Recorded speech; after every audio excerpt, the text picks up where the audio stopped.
Hello, everybody. Welcome along. It is the final of the 4 Championship playoff semi-final games. Nottingham Forest versus Sheffield United from the City Ground. Huddersfield have made it to Wembley. Congratulations to Huddersfield. Commiserations to Luton. I was there last night. You can check out the vlog elsewhere, but stay with us right now because we're going to find out who is going to be joining them. Nottingham Forest have home advantage and they have themselves a goal advantage as well. They won the first leg 2-1 at the weekend. Again, I was there and you can check out that vlog elsewhere on the channel. But as I suggested, stay with me now for the next, let's say this speculatively, couple of hours, because you never know. A 1-goal Sheffield United win would take us to extra time tonight. Let's say some hellos in the chat and then we'll get into all of the team news and all of your expectations and predictions. Welcome, Attitude, Lucy, Ewan, Noble with a mil, Jay, Fulham 58, Jackie, Nat, Mally, Hamza, Leeds, Tom, Eugene. Hi, everybody down there in the chat. Get the debate going about how you think this is going to go. Let me know how you think last night went. Huddersfield maybe not massively convincing, actually, across the 2 legs. I thought the best they played was in the second half of the first leg, actually. But this Huddersfield team really gets the job done, doesn't it? And they are very durable. And they made it through last night. Before we go any further, please do hit that like button. I can see we've already got 17 likes. You know what I'm going to do? Shocking behavior. I'm going to hit the like button myself on my laptop. There we go. Hit the like button, see if we can draw as many people across to this stream where hopefully we'll have the best debate and the best conversation about this game throughout the night. Shall we get into the team news? Let's just say a big thank you to Sean, who's always very generous on the super chat, €10.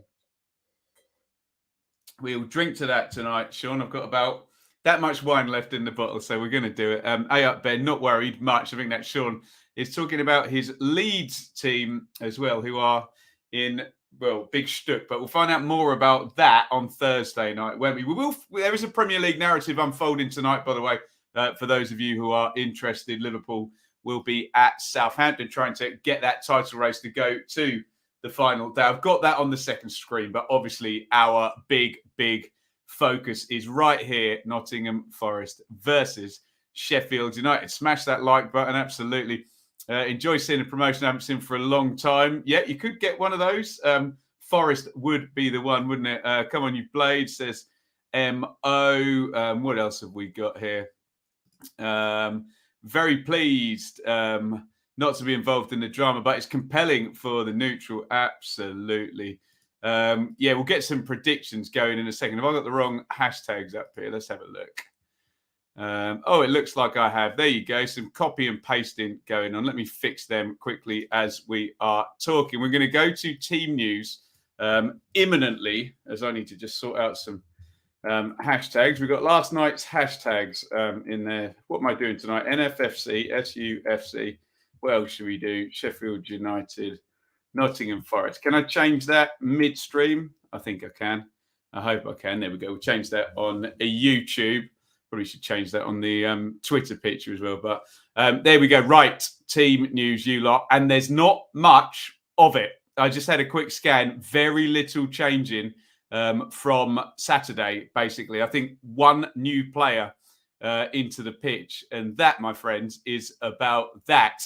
That player, see if you can spot him, is George Bulldog. Otherwise, all of the other 21 players on the pitch, oh, no, I see Reece Norrington-Davies. I beg your pardon. I'm sure I saw Ender Stevens there. Has that changed in the last... Any Sheffield United fans, tell me about that. I'm sure I flicked that up earlier and that said Ender Stevens. So I beg your pardon, 2 changes for Sheffield United. Let's go through the Forest team first. It's Brice Samba in goal. The back 3, they're very strong, aren't they? McKenna to the left. Cook, normally the sort of spare man there. And Joe Worrell, the captain, to the right. The wing-backs, Jed Spence, who's been a bit of a star this season. Jack Colback, who's done a turn, and I outlined him as a possible link for Sheffield United to exploit at the weekend. He only went and scored the opening goal after 10 minutes, didn't he? Colback, very steady Eddie. He doesn't have Spence's sort of flair going forward, or that link up with Brennan Johnson that Jed Spencer's got. But he is doing a job for his team there, Jack Colback. Would he play a season at left wing back in the Premier League if Forest went up? Not so sure about that, but we should give him credit for what he's done. In central midfield, they're well balanced, those two. Ryan Yates and James Garner. Garner's a bit more of a ball player. Yates is a old-fashioned number 6, powerful, likes a tackle, all of that good stuff. And they can service Philip Zinkernagel, who's playing in the number 10 role, wearing number 11. He's a good player. Zinkernagel on loan from Watford always puts up good numbers. We were agog at his numbers when he arrived at Watford. I can't remember. Someone who told me in the chat he was playing in Norway or Denmark or something like that, and his numbers were off the charts good. So he's actually continued that in the not quite to that level, but in the Championship. Front two, Brennan Johnson, who'll skew heavily to the right. He managed to find those lovely holes, didn't he? Either in between Egan and Robinson or behind Robinson, actually on the wing. His pace is lethal, and Forest were lethal on the counter-attack at the weekend. Sam Surridge, as I expected, I know Keenan Davis came on for the last 13 minutes for Forest, but I thought being they'd won the game, it ain't broke, don't fix it, that Davis would be on the bench. And I thought Surridge dovetailed. The three of them were excellent up front there. They waited for Norwood and Fleck to get forward Forest, and we'll talk about the tactics that Sheffield United are not going to want to be repeated. And those three got fed the ball nice and vertically from behind, and they really did a lot of damage, Zinkernagel, Surridge, and Brennan Johnson. Let's check out that Forest bench. Horvath, Figueiredo, Liao, Cafu, Lolly, Myton, and Keenan Davis. There's plenty of options there on the bench. Cafu, probably if they need to shore things up. Joe Lolly, if they need to chase the game and need a long-range shooter or a dribbler. Myton, maybe just for legs towards the end. But, of course, Keenan Davis has been a very good player for Nottingham Forest on this load. An absolute animal physically. He can occupy 1, 2, 3 centre-backs all at once. So I suspect we'll see him. I'm sure Steve Cooper would like very much to sit him on the bench all night and not use him and save him for the final if Forest are going to get that way. But perhaps we'll see him get some minutes into his legs. Get your comments in on that Nottingham Forest team. We're on a little bit earlier tonight. We're 15 minutes earlier than normal, being it's a playoff game. So we've got plenty of time to get through all of your thoughts on this. Let's have a look then at that Sheffield United team. Fotheringham in goal. And I suspect the score on Saturday, he's the last line of defence, isn't he? I know, to quote Roy Keane, it's his job. But he had a pretty good game, Fotheringham, and was in the way of a few of those big chances that Nottingham Forest created and didn't take. Basham, Egan and Robinson is the back three. The two wing-backs on Saturday were Enda Stevens and Ben Osborne. So that's a double change there. George Bulldog and Reece Norrington Davis, who did both finish the game. In fact, they definitely both came on, if I'm not incorrect about that. So Paul Heckingbottom swapping out both of his wing-backs tonight. Norwood and Fleck is as old as the hills in terms of Sheffield United. When they went up in 2019, that was the ticket in central midfield. But those two did get caught by that quick Forest counter-attacking. They got caught up the pitch quite a few times with a big hole behind them. So I'm sure that has been spoken about a lot by the Sheffield United analytics guys.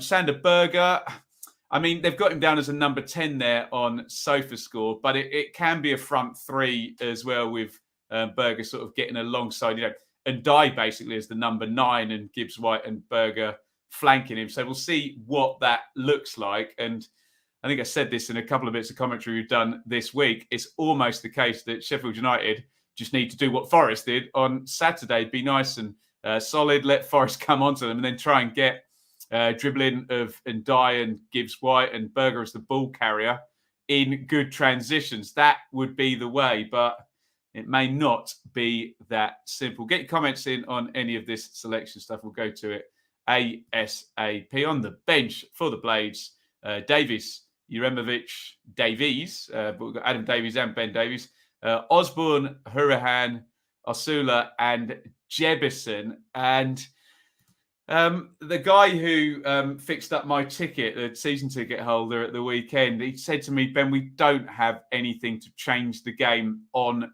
the bench. And maybe that's down to injuries. Maybe if there's a Rhian Brewster there or a McBurney, perhaps, maybe they do. But those players aren't around. So there's not, I think Blades fans, if we've got any in the chat, I think we'll probably agree there's not that much on the bench in terms of game-changing substitutes. The one they wanted was obviously the fat lad from Sheffield, but he is not around. He's been out for a long, long while, Billy Sharp, and this playoff has come too quickly for him. Guys, keep those likes coming. We're at 42 likes. If you're enjoying the show and the build-up here, please do hit the like button, see if you can get us up and over 50 likes. Go on, let's do it. Let's get ourselves a like spike. Hit that like button if you're watching right now and see if it can pop up over 50. I'll keep my eye on it. Up it's gone to 47. Go on. You guys can do it. Brilliant support as ever in the chat. I'm going to get to your comments. I promise. I won't break my promise, but I need to just say a big thank you, speaking of support, to Luca. It's just gone up to 58 likes. Thank you, everybody. Who is our fan sponsor for all our watch-alongs. His dad, Stephen, sets this up. Football is nothing without fans. I'm nothing without football. Luca's a bit of a channel legend. Hopefully he's watching, and I've seen his setup. His dad, Stephen, took me a picture in his bedroom. He's got two screens, and he normally has us on one and the match on the other. So great stuff, Luca, and we're fabulous to infiltrate your football watching each and every week. Right. Should we go to some comments? And then we do need to, we are sponsored actually by Betfair and Football 365 tonight. We'll check in with Betfair, as you can imagine, not even liabilities, but probabilities. Forest are not much value on Forest tonight. They are the hot favourites to qualify for the final to meet Huddersfield. Right, I'm going to scroll up a bit and we'll see if we can get some comments. Sidri, yeah, I might have misread that, Chris, although sometimes SofaScore gives a predicted team before it changes, so maybe they were predicting Ender Stevens. Jay, can't believe Colback got the opener last game. Supposed to be fun. I had him down as Forest weak spot, so you might even be quoting me there. But yeah, I agree. Stevens injured. Osborne dropped. There we go. That can't be true, Sam. That absolutely cannot be true. I'm not having that. Can anyone verify that? Sean Dyche is the Barnsley manager. Let me bring my phone up, because if that is true, he's probably trying to hoodwink me. If that is true, that would be monumental. I doubt it is, but I'm going to check just in case. I'm sure I'm being worked here and ribbed. Barnsley FC. No. He's ribbing me. There you go. I thought that was a ludicrous link. You've got to check these things out. Sometimes the chat will be full of lies, but there we go. What else have we got here? Steve, I'm sure you're gutted not have been to... I'm all right. I'm knackered after yesterday. I sat on the M1 for about 17 hours. Any Luton fans will probably relate to me. The M1 was not a good place to be. Big accident on there, which caught me and a lot of people travelling north yesterday. Yates' shoulder was...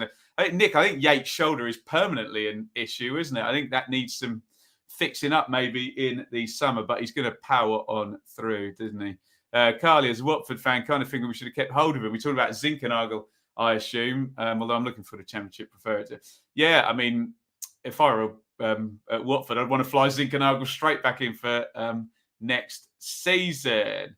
What else have we got here in the chat? Been a brilliant season for the Welshman in the Champ. Doubt there'll be a place for Sorba, but we'd love to see Brennan Wilson in the World Cup playoff match. Absolutely, yeah. And Sorba was the match changer, huge influence as we imagined he would be. Tom Sanderberger planning is a little surprised since his house got robbed on May the 13th. Well, that's terrible news. We don't like that at all. But what I will say is, Tom, the only football fan in the comments this season to use robbed in the correct usage there. So well done, Tom. We normally see that used in complete nonsense, that word, robbed. Peanuts, welcome. Cycling home, hoping for a Forest win. Annie, welcome. No ticket falling out of the heavens for me tonight. I'm going to go to some more comments in just a jiffy. Let's just check in with our sponsors, Betfair. I suspect we're going to find out that Forest are going to be the hot favourites in this one. Let me just bang up a link. If you are going to have a little tipple, a little bit of fun, a little flutter on the game tonight, head over to betfair.com and you can see to qualify, look, Forest hot favourites there, 9-2 on to qualify for the final. That obviously includes anything, extra time penalties. A little bit slimmer, neither side odds on in 90 minutes. Remember, though, Forest do not need to win the game to qualify for the final there. Check out the odds boost. Morgan Gibbs White, I must admit, I've tipped that up a few times. The anytime assist, 9-2 there. Brennan Johnson to score first, 6-1. Sounds like good value. If you are going to head over to Betfair, come on, normal warnings. Let's all be sensible. Please gamble responsibly. Only bet what you can afford. 18 plus only. BeGambleAware.org. It is 7:31. Let's get some more of your debate in your chat going here. Mally, if Forest get a goal in the first 15, they will get 2 or 3 because United will have to change the... Wow. I suspect it's game over if Forest score early, isn't it? Because United would be very ill-advised to come out again. So that might just kill it, mightn't it? Obviously, we love Ben's grenade, don't we? Throw it in. That would be an early goal for Sheffield United in this one. After being on the road, seems strange. Yeah, I look back. I haven't been live on here since, I think, final day, possibly. So, yeah, nice. Kev, all is well. Who do you fancy to win the League One playoff? Sunderland, Wickham. Regardless of who I fancy, Kev, I will be there on Saturday for Sunderland and Wickham. So if you are down there, give me a DM and we will share an adult. But we're not going to share the actual adult beverage. We'll both have our own adult beverage, but we'll share the moment, Kev, if you're down there. I am in the Wickham end, though, so you'd have to meet me beforehand. Of course, Stevie Cooper is on my screen.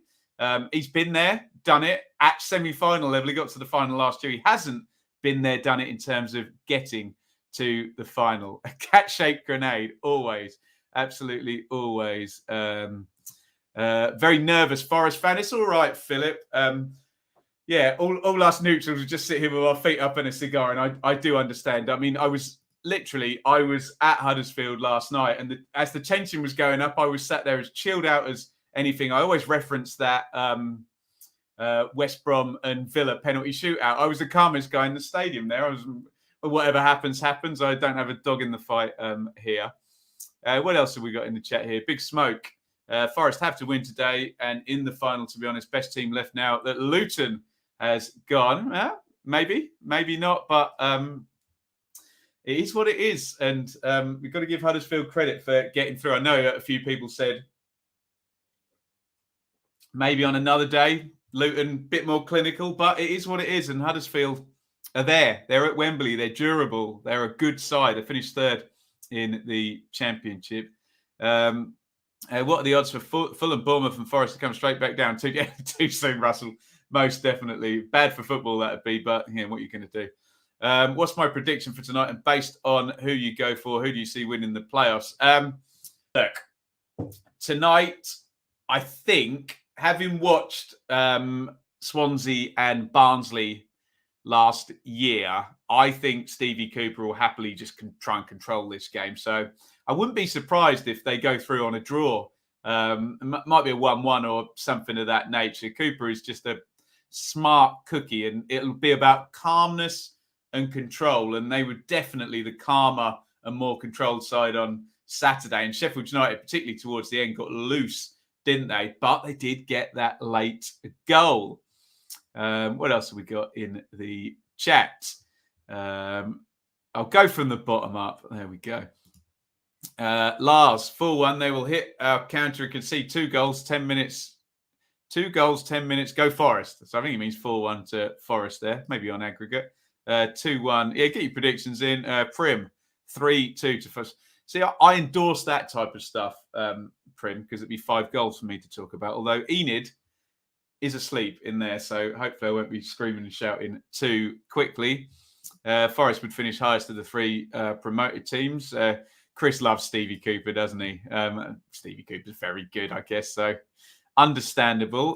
Bits, another channel legend. You didn't get a ticket, hoping for a Forest win. BTTS. Ooh, I'm not sure about a BTTS tonight. Both teams to score for Bits. I think it might be. God, they've just put up Forest's home record. It is absurdly good. Not only have they pretty much won every game, but 5-0, 4-0, 2-0, 2-0, 3-1, 4-0, 2-0. They've just been in ludicrously good form. But we've been here in the playoffs before. We've seen sides go in, look like hot favourites, and it's tournament football. It does, it doesn't matter. I don't want to be completely binary reductive about it, but it doesn't matter that they've got that good home record. They get a red card after 5 minutes tonight, and you do not know what is going to be happening. Look, Adrian, if there's a chance for a wow, then there'll be a wow. Don't you worry about that. Lou, legend. Lou, a great Watford Twitterer, often graces us with his sails right over my head with some of his statistical detail. But I'll try and keep up. You're very welcome, Lou, and welcome back soon.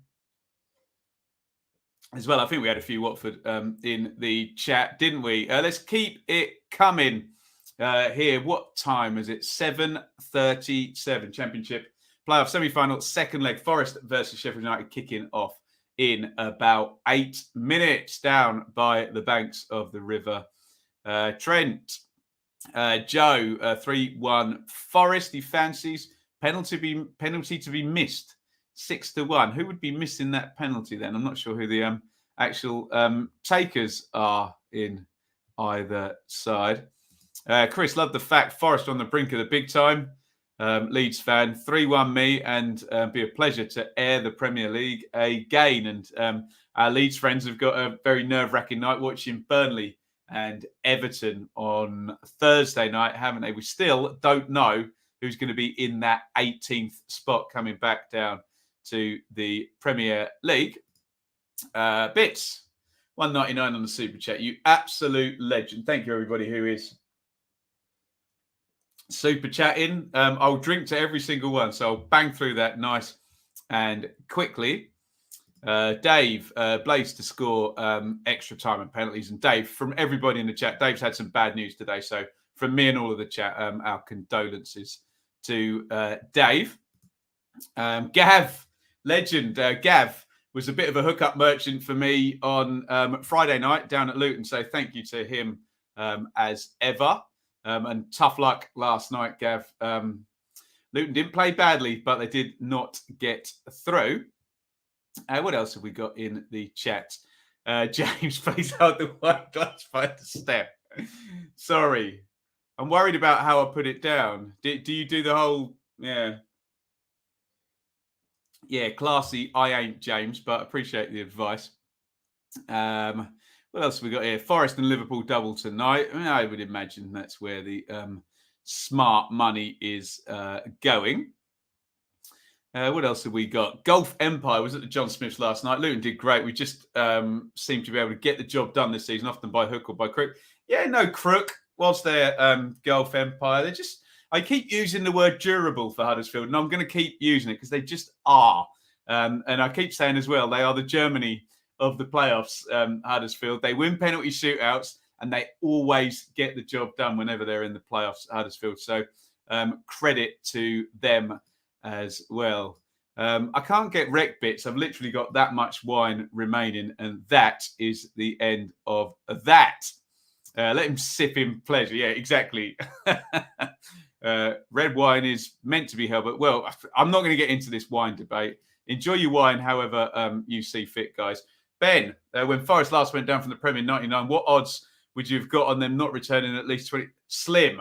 very, very slim. It's been a long time coming if Forest do get back. But Forest fans, I know they're a confident bunch at the moment, but they've messed up in strong positions before. Was it the 2010 team, I think, was a third place that lost to Swansea, possibly? Am I right?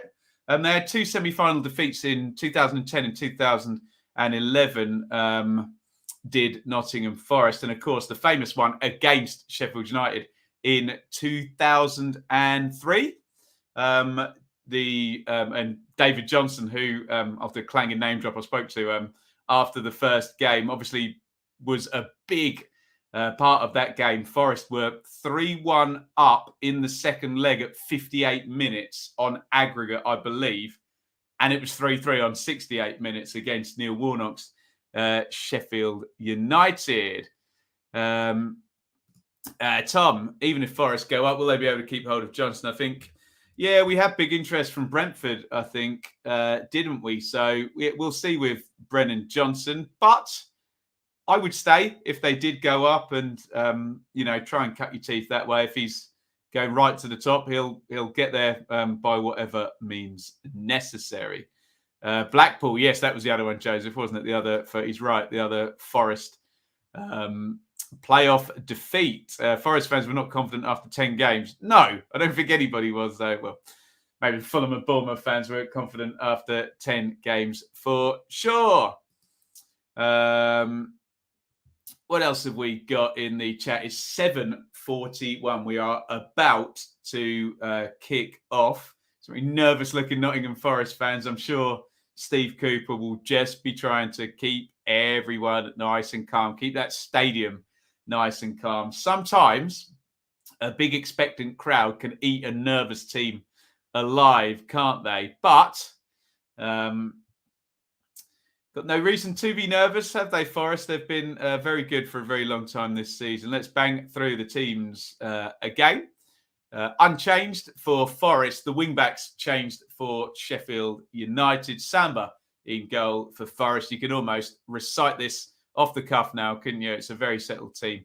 Worrell, Cook and McKenna is the back three. Spence and Colback are the wing-backs for Forest. Garner and Yates. Zinkernagel off. Johnson and Surridge up top. For Sheffield United, Fotheringham in goal. Basham, Egan, Robinson, Norrington, Davis and Baldock are in over Ender Stevens and Ben Osborne, who started at the weekend. Norwood and Fleck is the midfield pair. And in whatever configuration there, up the top, Berger, Gibbs-White and Dyer. It could be Berger as 10, as they've got it on the screen there. It could be and Dyer as the number 9 with 2 supporting inside forwards. On the benches for Forest, Horvath, Figueiredo, Liea, Cafu, Lolly, Myton, Davis. For Sheffield United, Davis, Juremovic, Davis. Lots of Davis, 2 Davies. Keenan for Forest, Adam and Ben for Blades. Osborne, Hurahan, Osula and Jebison. Right. We are about to go. Before we kick off, we are at 97 likes. If you're watching the stream right now and you are enjoying the stream, please hit like. See if you can get us over 100 likes. Last like spike before we kick off and get into the action. I would love to see that up on the screen. Right, don't give me scores. All I want is a quick straw poll in the chat right now. Just either Forest or Sheffield United. Who's qualifying? Who's going to Wembley? In the chat now, go. Forest or Sheffield United? Just a 1-word or a 2-word answer. I suspect we'll get mainly 1-word answers on that. In the chat now, let's see a straw poll. Who is going to qualify? Who is joining Huddersfield at Wembley? Will it be Forest? I can see it filling up now. Will it be Forest or will it be the Blades of Sheffield United? Let's see what the overarching feeling is here. I'm going to click down. As many of these is pretty unanimously Forest, isn't it? Let's start here. Forest, Blades, Forest. I'm just going to click through all of these. I would say probably you guys are 10-1 in favour of Forest, although some people have decided to comment about 10 times, which is Really helpful, isn't it? I'm going to sound like President Trump now, claiming the legitimacy of the vote is not what it's exactly up to be. I'm just going to put Meme Boy Vlogs, who seems to have commented about 500 times in timeout, I'm sure he'll come back if he's got something useful to say, just so I can click through all of these. God, there's so many, guys. I'm sorry, I can't click that many, but thank you, everyone, for your input there. Recount. Yeah, absolutely. Right.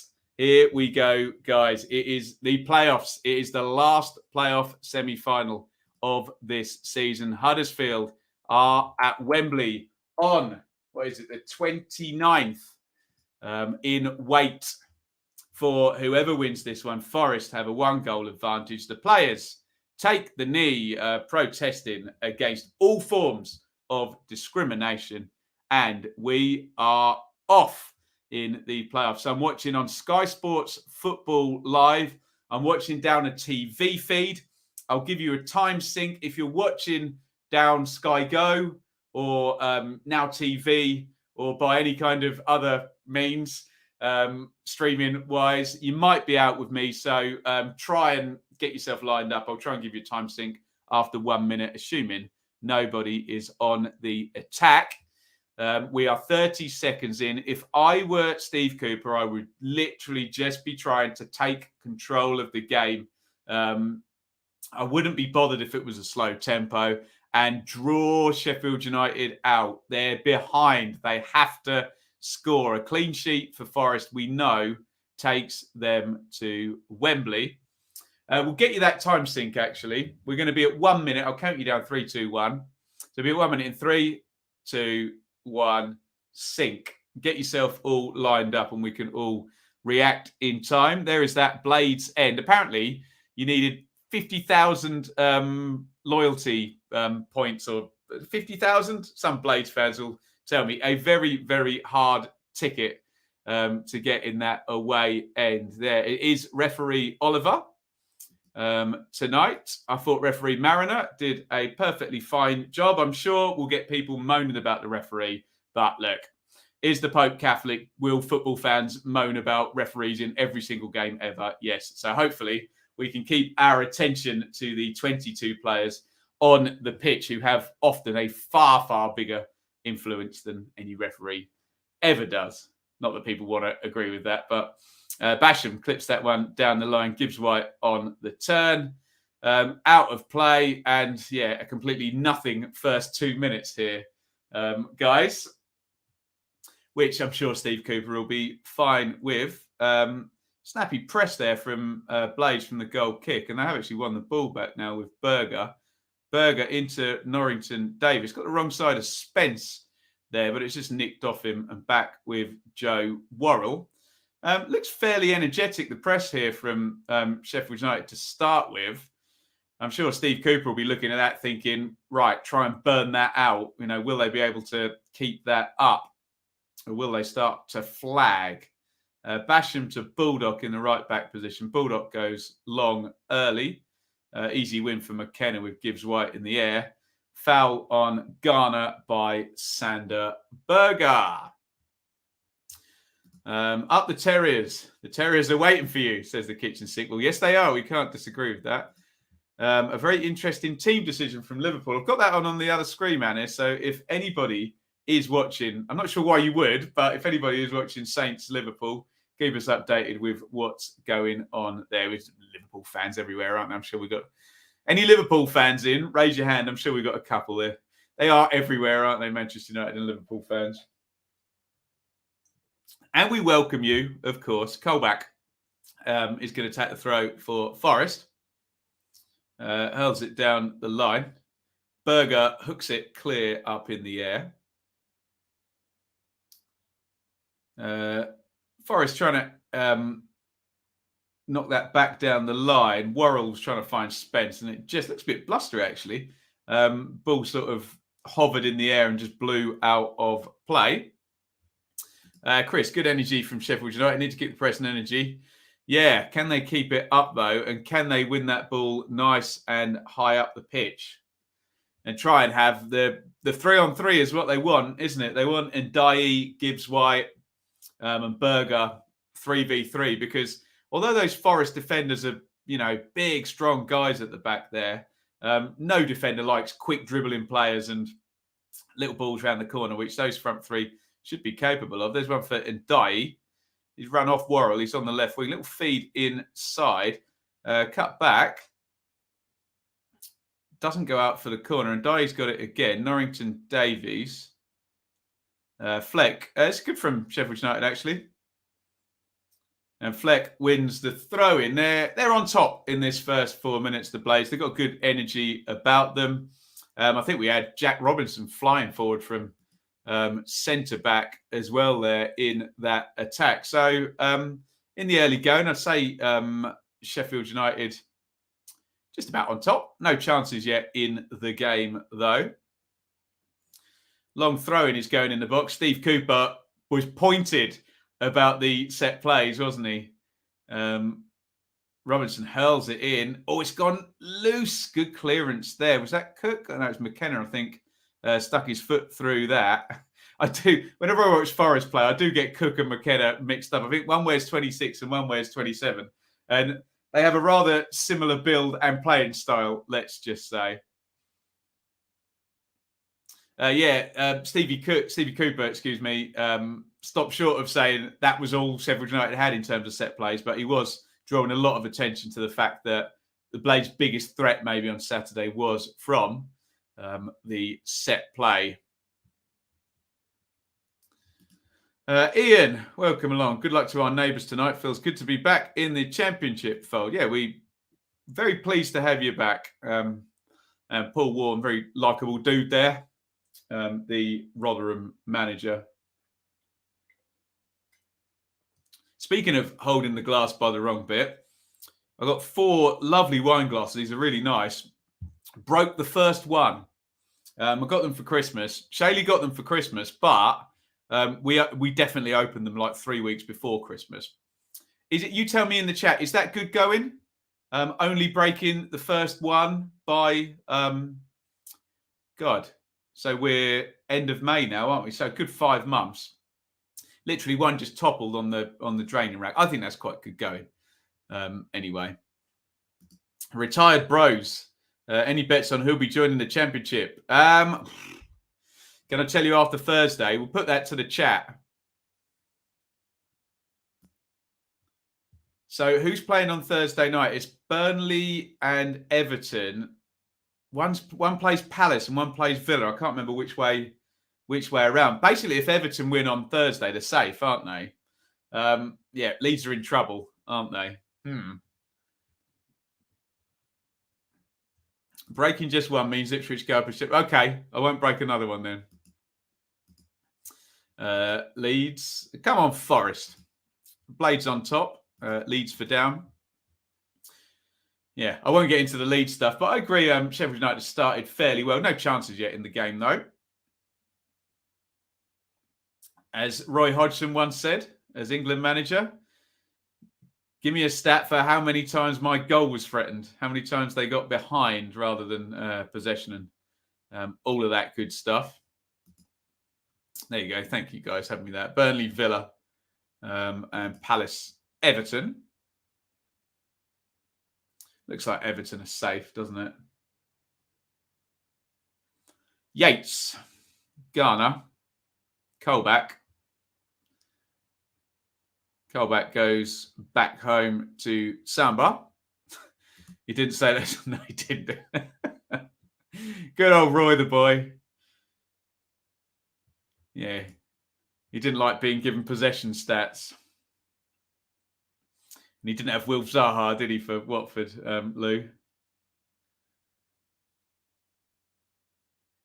Spencer's just got caught there. I think Reece Norrington Davis. Did he just stand on the back of his ankle? I think he's all right. Do you have the back? I don't suppose you really have a back of an ankle, do you? The ankles are the bits to the side, aren't they? Stood a bit on his heel, put it that way. The supercomputer, Prim, said Everton had a 1% chance to go down. There you go. Mean Boys Vlogs. I love your channel. That's excellent. He smashed the like button. I put him in the timeout earlier for voting for Forest too many times in the poll. So welcome back.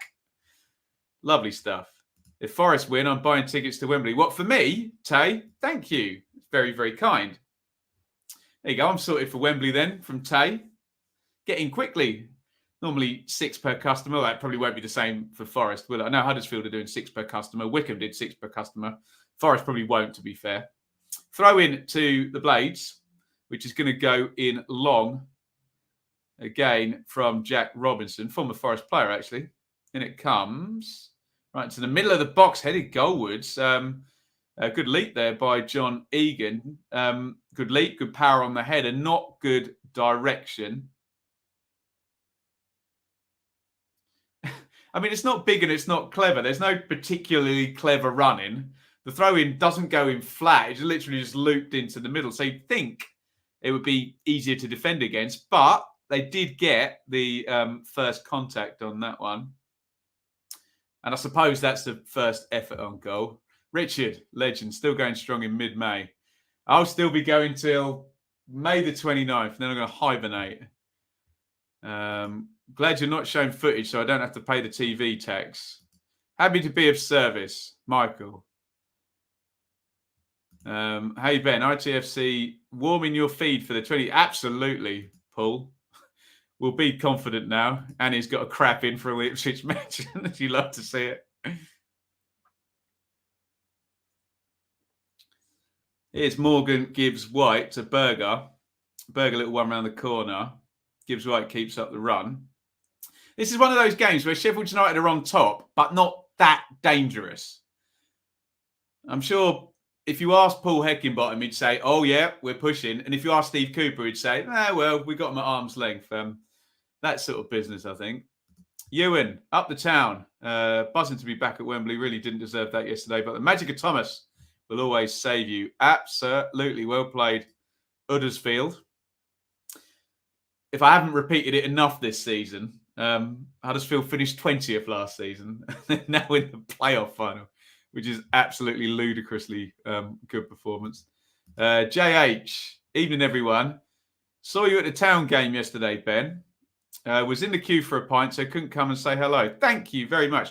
Well, JH, I joined the queue for a pint at Huddersfield twice and gave up twice because it was so bloody slow. So I hope you got a pint. I did not get a pint at Huddersfield. So if I am in the Huddersfield end for the final, Huddersfield really owe me a pint, don't they? I think we'd all agree with that. Southampton 1, Liverpool 0. A cat amongst the pigeons. Jurgen Klopp is going mental. Southampton have taken the lead at St Mary's in the... well, they're not top of the league themselves, but as part of the top of the table picture there. What happened there then? Does Klopp want a foul in the build-up? Wonder if VAR has to look at it. It's a goal. Sorry, I'm looking at 2 screens at once there. Sorry, I do need to say thanks to JH. Sorry, you gave a £5 super chat there. Oh, that takes a gnarly deflection as well, that goal. Sorry, 2 bits of business going at once. Worrell gets caught right up the pitch. Gibbs White outside of the foot. Oh, that's a big chance. It's a hell of a ball by Gibbs White with the outside of the foot. And God, I missed it because I was looking at the other screen. Really, Sheffield United should take the lead there, shouldn't they? It's good goalkeeping actually by Sam. Very good goalkeeping. Comes out, narrows the angle. It just hits his hand. But anything on the floor in either of the corners, and that's a goal. So apologies.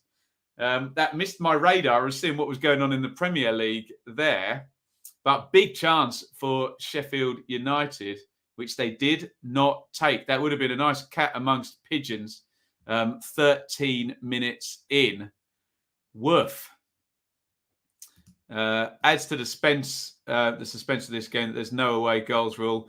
Oh, don't start me on the away goals rule, Ben. I'm very, very against the away goals. Oh, Brennan Johnson goes down in the box. We're still playing on Zinkernagel. Remember, I support the team that lost 2 years running on away goals. And both games went to extra time.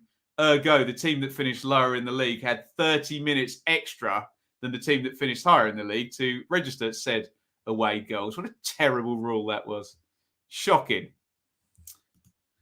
Didn't want to lose my place. Bandwagon. Well, I was one of the bandwagon jumpers, to be fair. 20 minutes to get a pint. No, I gave up, didn't I? Corner. Yeah, huge save. Agree with that, Lou. Annoyingly, I missed it in real time. You can't quite get the feel in slow-mo, can you? Garner flings that one into the near post. Headed away. And Dye knocks that forward to Gibbs White. They look good, and Dye and Gibbs White. Look at the pace of Spence, though, to just get ahead of Dye. Gives a bit of a hospital ball back to Samba, who controls it well. And Forest playing out. It's just opened up a little bit now. And nice snap between Gibbs White and Dye. They're moving quick. It's a beautiful ball, wasn't it, by Gibbs White? On the run with the outside of his right foot. Lovely bit of technique. Who do I want to win? As I will always say, Tay, may the best team win.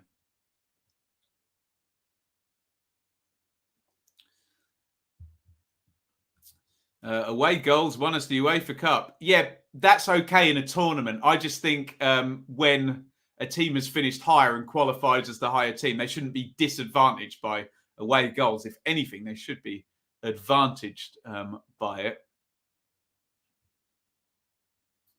it. Evening, Oliver. Huddersfield fans are out in force, understandably, tonight. Hope the journey from sunny Huddersfield was all right. It was a much better journey back than it was down there. I'm going to see that. It's such a good pass by Gibbs White there. Brilliant. He's got to score that in Jai, hasn't he? Give Samba credit. It's one of those, though. It sounds a bit cruel to the striker. He shouldn't be in a position to make that save, should he? And Dai, it is good goalkeeping. We have to say two things can be true in that one. Yes, it was absolutely the Ipswich chairman that got that rule removed. Rightly so. And you'll never guess what happened the next season. Ipswich were 5-5 on aggregate in the playoffs. And of course, they would, I think I've got my numbers right there. They would have gone out on away goals. Or were only away goals only after extra time? I can't remember. Anyway, crazy rule that the team that finishes higher would get 30 minutes less than the team that finishes lower. I've made my point. I'm going to say Eagle backflip, $5 from Dallas, Texas. If they get promoted, I don't want to hear any Nottingham residents jumping on the bandwagon. I don't think they need any to jump on the bandwagon Eagle backflip. That stadium's been full since pretty much December, I think, hasn't it? So thank you very much. $5 on the super chat. In it goes from Garner. The free kick headed across. Big header clear by Norrington Davies. And out it goes. It would be nice to see another Yorkshire team up in the Premier League, so I could go to some away games next season. Each to their own, Adrian. May the best team win, as ever. 17 gone. Forest 0, Sheffield United 0. Best chance of the game by far going to Ilman and Dai for Sheffield United, which would have levelled us up. That would have made things really interesting. Good goalkeeping by Brice Samba. I think Liverpool just had the ball in the net in the Premier League. Jurgen Klopp stopped his celebration halfway through. He was just winding up the old rotivator there. Offside. Firmino offside. Robinson, Norrington Davies. It's a good battle actually between Spence and Norrington Davies. He's had more joy than Ender Stevens did on Saturday. Put it that way. Could you shout out my wife, Krissy? Just found out we are having a baby. Why am I so cynical and assume everything in the chat is nonsense and a lie to stitch me up? But if that's true, scratch card pricing, congratulations, of course. Oh, here's Brennan Johnson, and Forest have taken the lead. We just said Sheffield United had the biggest chance, but they have been absolutely killer on the counter-attack, and they've done it again down the left-hand side, and on 20 minutes, David Johnson in the crowd again. Camera's gone straight on Jono and his wife, and Brennan Johnson has probably put this tie to bed, hasn't he? 1-0 to Nottingham Forest. Johnson, who scored the second goal on Saturday, arriving in the box first time, wraps that one in the top corner. They are lethal when they move that ball vertically. It's poor from Basham. He gets completely caught out.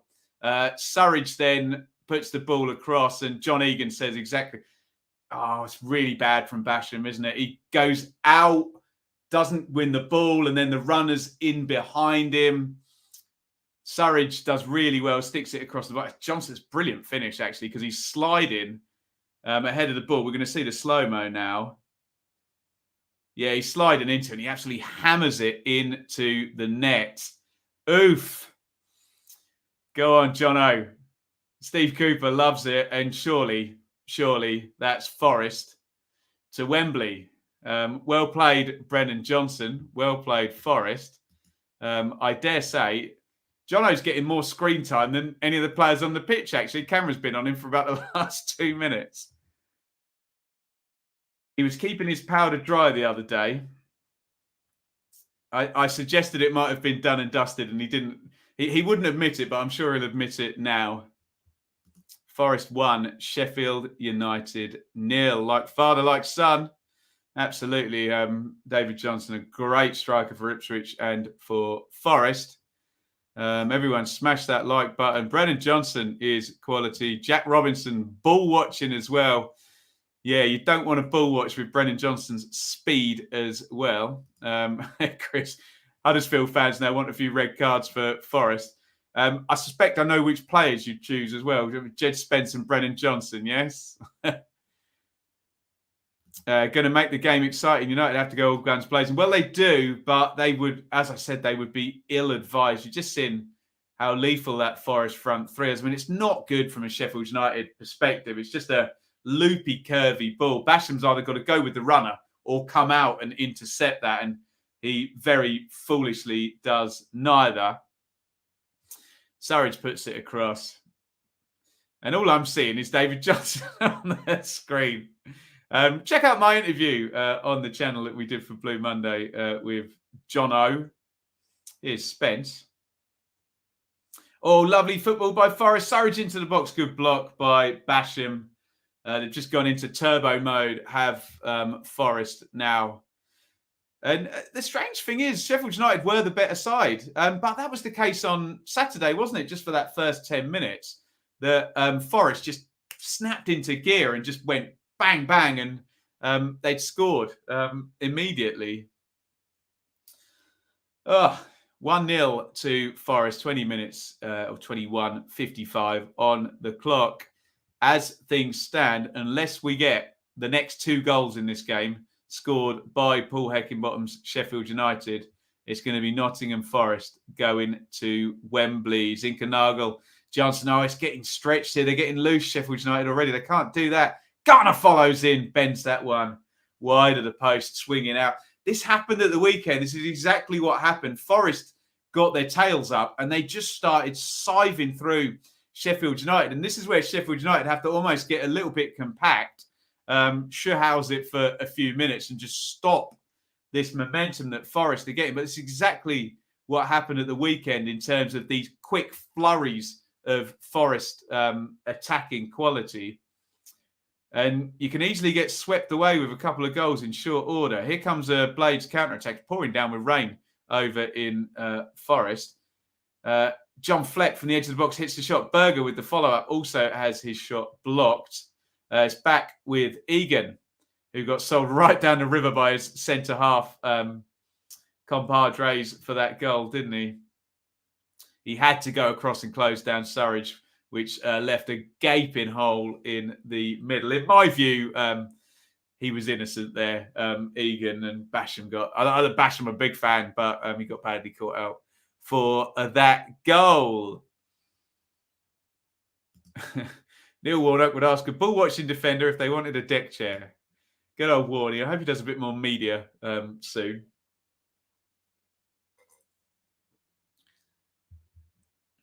Berger, Bulldog inside to Fleck. Fleck got caught there by Yates, didn't he? Is referee Oliver given the foul? He should have, I think. Cracking finish, similar to United's earlier and Luton's yesterday. They smashed at the keeper. Forest smashed it in the top corner. Well, yep, no arguing with that, Hamza. Is there? I think it's especially good finish because he had to slide in. And obviously, it's a moving ball across, and he's at sprint pace as well. So to stick it in the top corner was impressive. But then Brennan Johnson is very impressive, isn't he? Here is Gibbs White, another impressive player. Nice dribble from him. Falls to Norrington Davis right in the corner. Spence charges in and closes him down. It's going to be a throw in which I suspect Jack Robinson is going to lob into the box.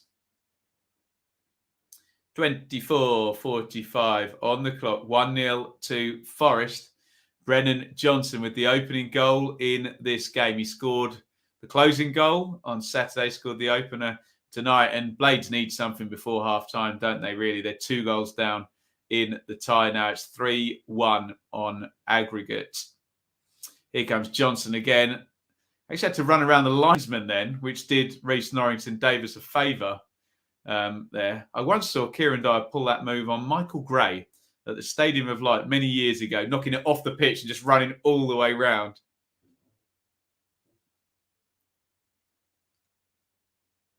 It looks like Liverpool have equalised in the Premier League.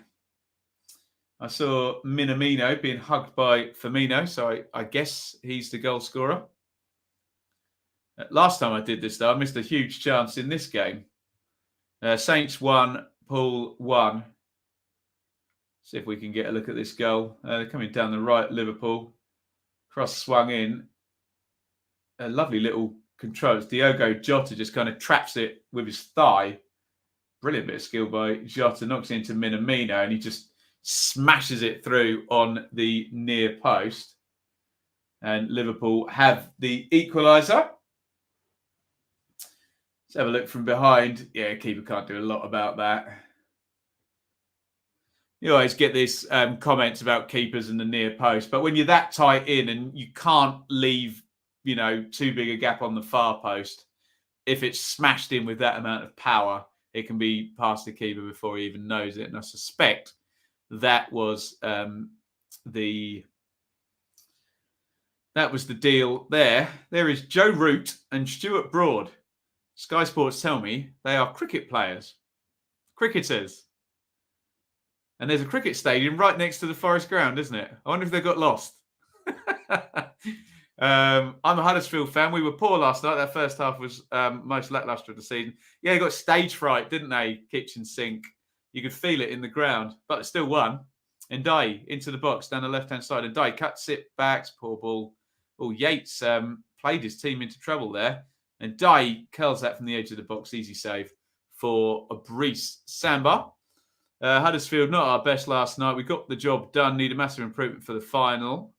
Well, and it's going to be Forest in the final as things stand. And yes, I would agree. I've been at all 3 games thus far. I'm not there tonight. But out of all 4 teams, I would be making Forest favourites. But it's a one-off tournament cup game, isn't it? So you never know. And I will say about Huddersfield, I keep calling them the Germany of the playoffs. Sometimes sides that win tournament games have good defences, good set plays and good records on penalty shootouts. And Huddersfield tick all of those boxes, don't they? And remember, the expectation on Forest will be gargantuan going into that final as well. But you would make them favourites, wouldn't you? Going to Trent Bridge sometime in August. Very nice too. Thought Joe Root was a Wednesday fan. Root supports Blades. Oh, I see. And Broad supports Forest. There we go. Good cricket knowledge in the chat. I don't have a clue. Here is Gibbs White. That's good, strong play in central midfield from Yates. Gibbs White wants a foul. You ain't getting one for that, mate. Here's Surridge down the left. The worrying thing for these Sheffield United defenders is if they deal okay with Surridge and Johnson, the hulking presence of Keenan Davis is just going to appear.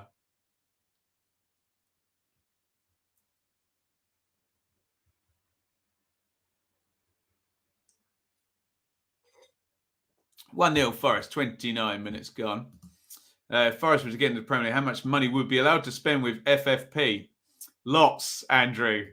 There's going to be 100 million quid TV money coming in, fella. So I suspect they'll be able to afford Jed Spence. I wouldn't worry about that. Although Middlesbrough are going to bump that price up for sure, aren't they? Lovely little nod down there. Here's Berger, right-hand side of the box. Berger drifts in.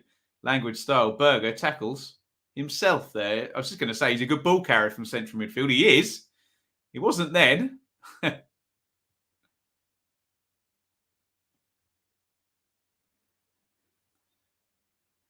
Colback knocks that in to Steve Cook.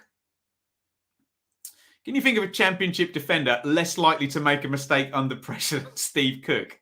He's like Mr. Reliable, never takes a risk, does he? You need players like that, don't you? Here's Berger again, right-hand side of the box, gets out of his feet. Nice ball in from Berger, heads clear by Spence. Johnson back helping. I think Johnson got caught there. He is holding his right ankle. Jack Robinson gives it. I got the ball, ref. It's my Nottingham accent. Is he from Nottingham? Jack Robinson? Don't know his place of birth. I know he used to play for him. Just late on. Johnson.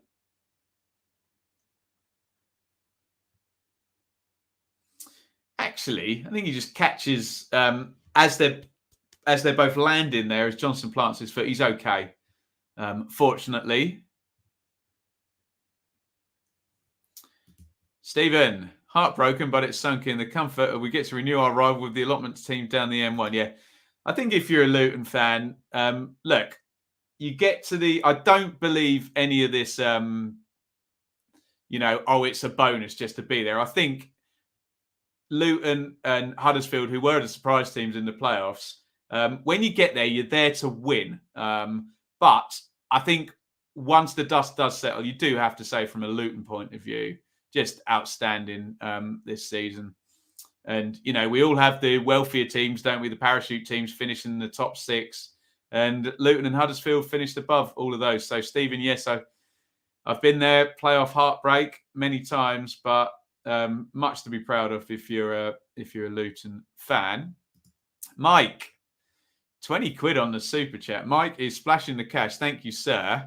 And I'm going to do a David Brent now. I've seen you for my sins on Saturday, aren't I, Mike? This is an investment in my Saturday beer consumption. Very nice too. Fulham Mike, Lee the Blade, Norwich Russ will be with me at the playoff final for League One on Saturday. And thank you for the super chat, Mike. I will. I'll buy you a beer with it. So it's a clever investment. Put it that way. Thank you, everybody, for the support on Super Chat tonight. Also, for the support with the likes. We've got 173 likes, guys. We're 32 into the game. I think we can do a like spike, can't we? If you're watching the stream right now, please hit the like button. See if you can get us up to 200 likes. I will be eternally grateful. I think, is that Reece Norrington Davis? There's got a bit of a smash on the nose. Bless him. And there's a little bit of blood there. If you're squeamish, look away now. 187 on the likes. Tremendous stuff.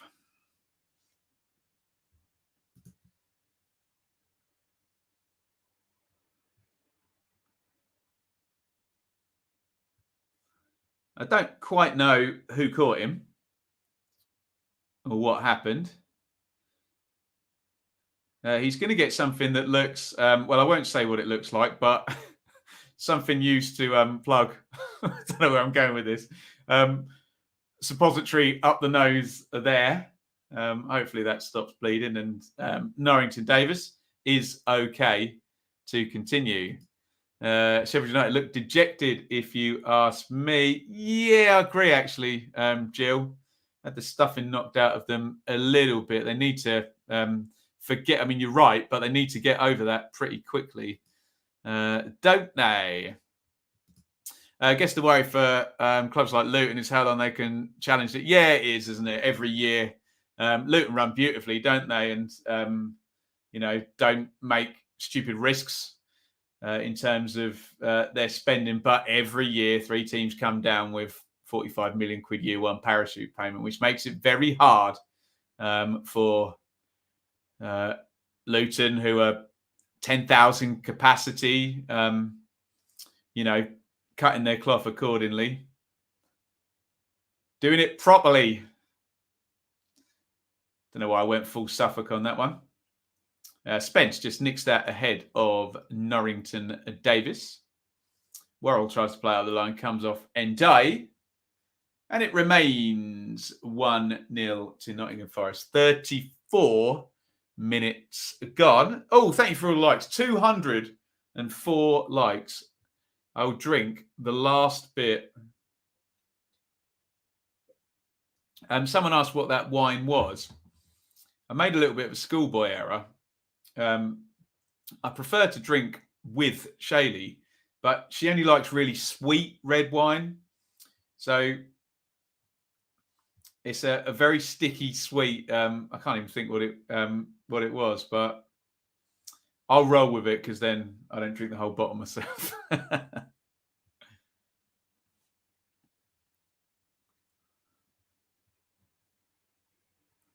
Ben's like propaganda paying off. Absolutely. There's usually at least one team from outside the parachute. Well, there has to be normally, doesn't there? Although there have been times we've had 8 teams in the division at once, all getting parachute payments. I think that was the back end of the where you had a couple of teams left from the 4 years. But yeah, there's always a space in there. But as I always say when we're discussing parachute payments, it's very difficult, but don't judge it on the league table. Judge it on the balance sheet. The what's the good way of putting it? The injection of the money in, that's the problem there. Anything else is consequences. If the consequences just appear mild, it doesn't mean the problem isn't there. Put it that way. Will there be champagne consumed? How much is a glass of champagne at Wembley? What do you reckon? 15 quid probably? Ridiculous. BC, AFC, Mark, £10 on the super chat. I don't recognise Mark, and he's just, what's going on here? Sorry, Mark. You're going to interrupt you for a Royal Rumble. It's Ndai and Johnson. All the benches are up. Yeah, Fotheringham's come in from in goal. Can you believe Breece Samber's not got involved in that? We'll wait to see the replay. Stevie Cooper waving everybody away. And referee, no, 4th official, I think, keeping Paul Heckingbottom away. Mark, thank you. Thanks for all the amazing content. Just wondering if you have any content planned for us over the pre-season. We're having a well-deserved break. Thank you so much, Mark. We'll try and keep things going. We'll do some Q&As and whatnot, and then we'll start doing transfer stuff. I think the season starts early, doesn't it? So, referee Oliver, has he called Heck onto the pitch? I think he has, actually. I think Hecky's going to get booked. He's very contrite and apologetic. Doing the right thing there. Stuart McCall listening in. The yellow card comes out for the Blades manager.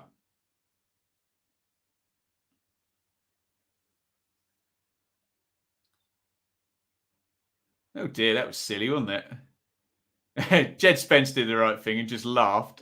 Brent Johnson, silly boy, especially given how well he's played in these 2 games, goes and shoves Hecky. But I think referee Oliver's got that right. Heckingbottom was at fault there, wasn't he? Jed Spence really shouldn't get booked there. I think he was the victim of that. And I think referee Oliver's called that right, hasn't he? And yeah, Jed Spence, as you can do when you're winning, just smiles, laughs it off, and doesn't get booked.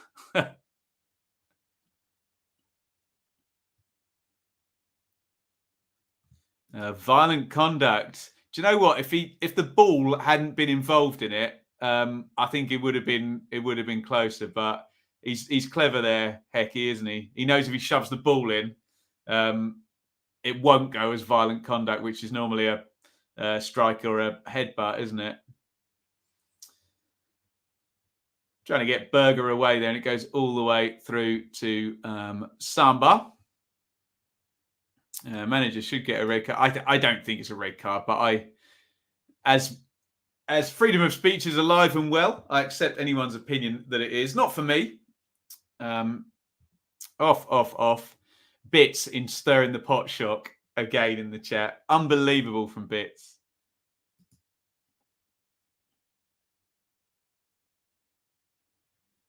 Jed Spence was like a kid in class when the teacher shouts at him. He was loving it, wasn't he?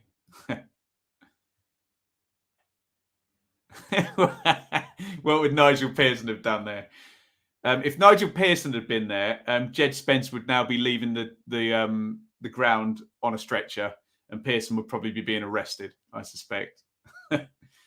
Johnson crosses to the back post looking for Surridge. Surridge didn't actually go to head of that, but it looked closer than it probably was. Am I doing a Premier League final day watch along? That's a good idea, James. Would anyone like a final day watch along? We could have, we definitely know Leeds and Burnley will still be playing for their survival, won't we? We could have Liverpool. In fact, the Champions League thing will still be open. So, yeah, let me know in the chat if you want a Premier League watch along. I quite enjoyed doing that, actually. Well, is that Sunday? This coming Sunday. Sounds good to me. We need a goal before half-time. Otherwise, we're finished. I'm a blade, and I think Hecky was lucky. Paul should have made himself available for the game. Wants to prove his mettle. There we go. From a Leeds fan, no. Can any of the team's touchline staff get yellow, red cards, or just a manager? Any of them can, Ben, but I think there's a brilliant rule in the IFAB. Someone fact check me on this, and I'm not making this up. Sounds like I'm making it up. If the referee doesn't know the offender, he can book the highest ranking person on the bench, which is the manager.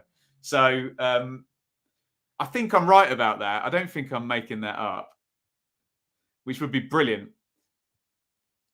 So the manager could be red carded if someone does something naughty. I'm thinking of that Barcelona Real Madrid bench with Mourinho on it. They were naughty boys, weren't they?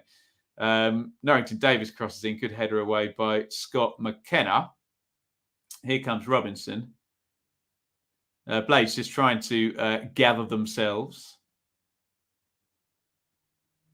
Fleck with the cross is really poor. Just floats out. Who's down now? That is Brennan Johnson. What's going on there then? Getting a little bit tetchy after Paul Heckingbottom tried to surgically implant the ball into Jed Spence's midriff. What's up, Bren? You got a little shove there off the ball from John Fleck. Nothing too untoward. It is an obstruction by rights. He does not play the ball and just steps across Johnson. Don't think referee Oliver saw that. I think he's clever and he's done it blindside there. Sheffield United getting a bit narky in this one, isn't it? Here comes Ndiaye, though. Ndiaye's in the box. Ndiaye tries to help out, and gives White, tries to backheel the return. Steve Cook gave, or rather was given the ball by Scott McKenna there, where he really, really didn't want it. Managed to get it clear. Zinkenagel smashes it into Robinson. Robinson actually keeps hold of it. Robinson back to Norrington Davis. Here is Norwood. Norwood hits the shot. What struck me when Norwood got the ball then, I've barely mentioned his name. That might be that I've been too obsessed with the chat here. But certainly when Sheffield United were very good and Chris Wilder was the manager, you'd mention Norwood's name every 30 seconds. All the play would go through him.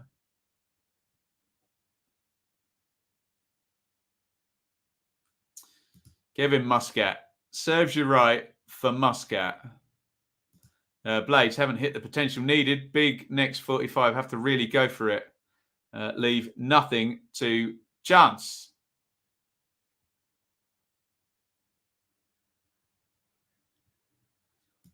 Oliver's army are on their way. Why are we singing that? Is it because of referee Oliver? Morgan Gibbs White has been penalised for a foul. They're getting very, very fiery. A few of the Blades now. Frustration's kicking in a little bit here. He needs to be careful there, Gibbs White. I thought he fouled McKenna in the first instance, and then he doubled down and tried to slide in on Colback. Could have caught him there, in which instance he will be in trouble. Hamza is heck under contract after this season. No, he got like a 5-year contract or something mental, didn't he? He's either there for the long term or getting a lovely, huge, big, gargantuan, giant payoff.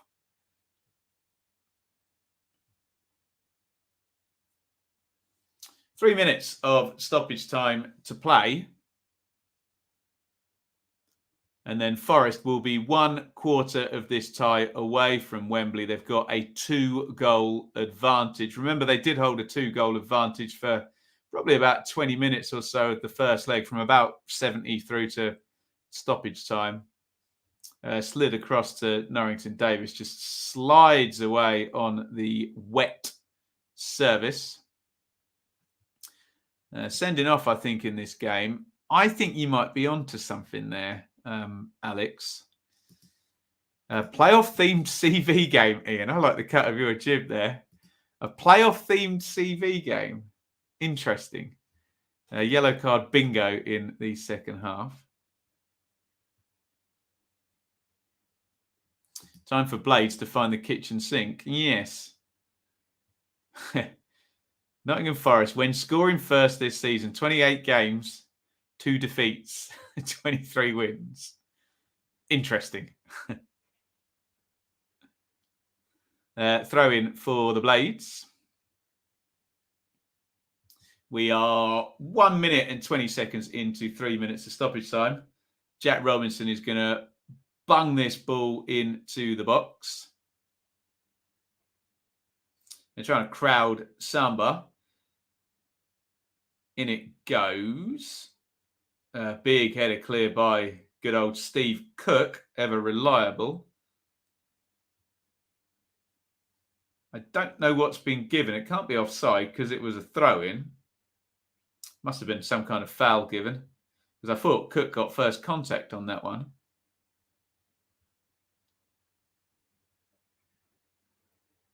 Or was it Berger fouling Surridge, maybe? Probably. Everyone getting very, very handsy, weren't they? It's Berger and Surridge on the goal line.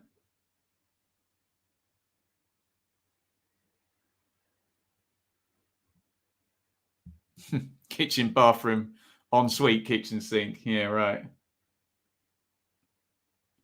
Norwood.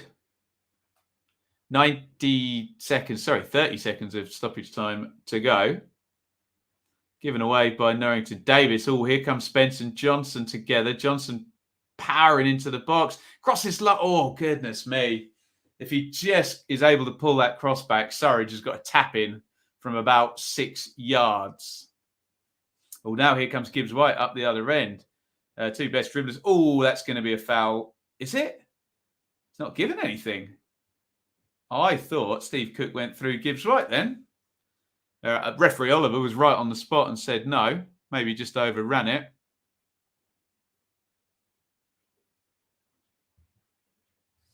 And it is half time in this one. It is 3-1 now on aggregate. Do you know what? We should probably stick the aggregate score in the banner as well, just to make my life more complicated.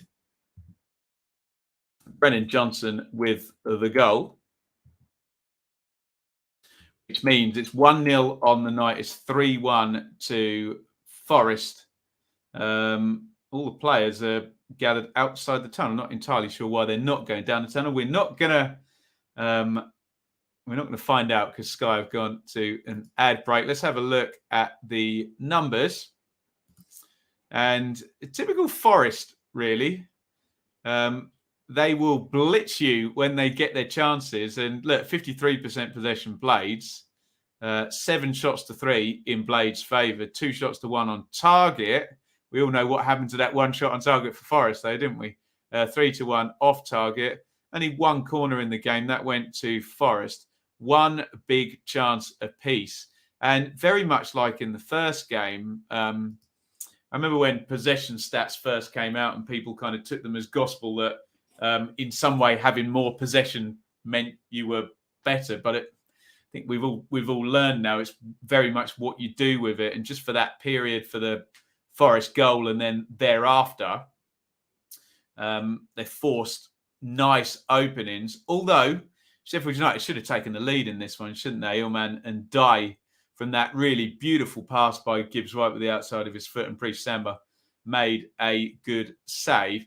Otherwise, and correct me in the chat, I don't remember too many other chances for Sheffield United. A bit of pressure in terms of long throw-ins, but otherwise, and it started to turn towards the end of the half, bit of frustration after Heckingbottom shoved the ball into Spence's tummy and I think got rightly yellow carded. But I think Forest looked fairly calm and, you know, getting that goal, a little bit of a quick snap breakaway goal, wasn't it? But getting that goal just gives them that extra element of control now, and that 2-goal lead. It means they are hot favourites now to go through. Coach, give me a half-time assessment, see if you agree with me. All opinions are valid here on the channel. Just remember, if you disagree with me, it's my right to disagree back, so don't get too upset if I do. Look at that. To qualify, 80 to 1 on for Nottingham Forest. They are odds on favourite here to get through. Sheffield United, you can get 10 to 1 to qualify. Next goal, 7 to 5 Forest and 11 to 4 13 to 10 for Sheffield United. If you're going to head over to Betfair, as ever, please gamble responsibly. 18 plus only. BeGambleAware.org. Only bet what you can afford. Let's get some halftime thoughts from you lot. We do some CV game in a little bit. Who's playing better? The age-old question. At this point in tournament football, it doesn't really matter who's playing better and define better, but I would say Sheffield United were on top in the first 15 minutes, should have taken the lead. Forest did take the lead, though. So, and then I thought Forest were the better side thereafter. Got just a bit spiky and fractures for the last 5-10 minutes. So, not a great deal in it, but you have to take your chances. And Illman and Dye did not take his chance. Brennan Johnson absolutely took his chance. So, better, schmetter. Yeah, but no, good question in terms of the usage. Did Blades use all their goals up in the Fulham game? Maybe so. Maybe so.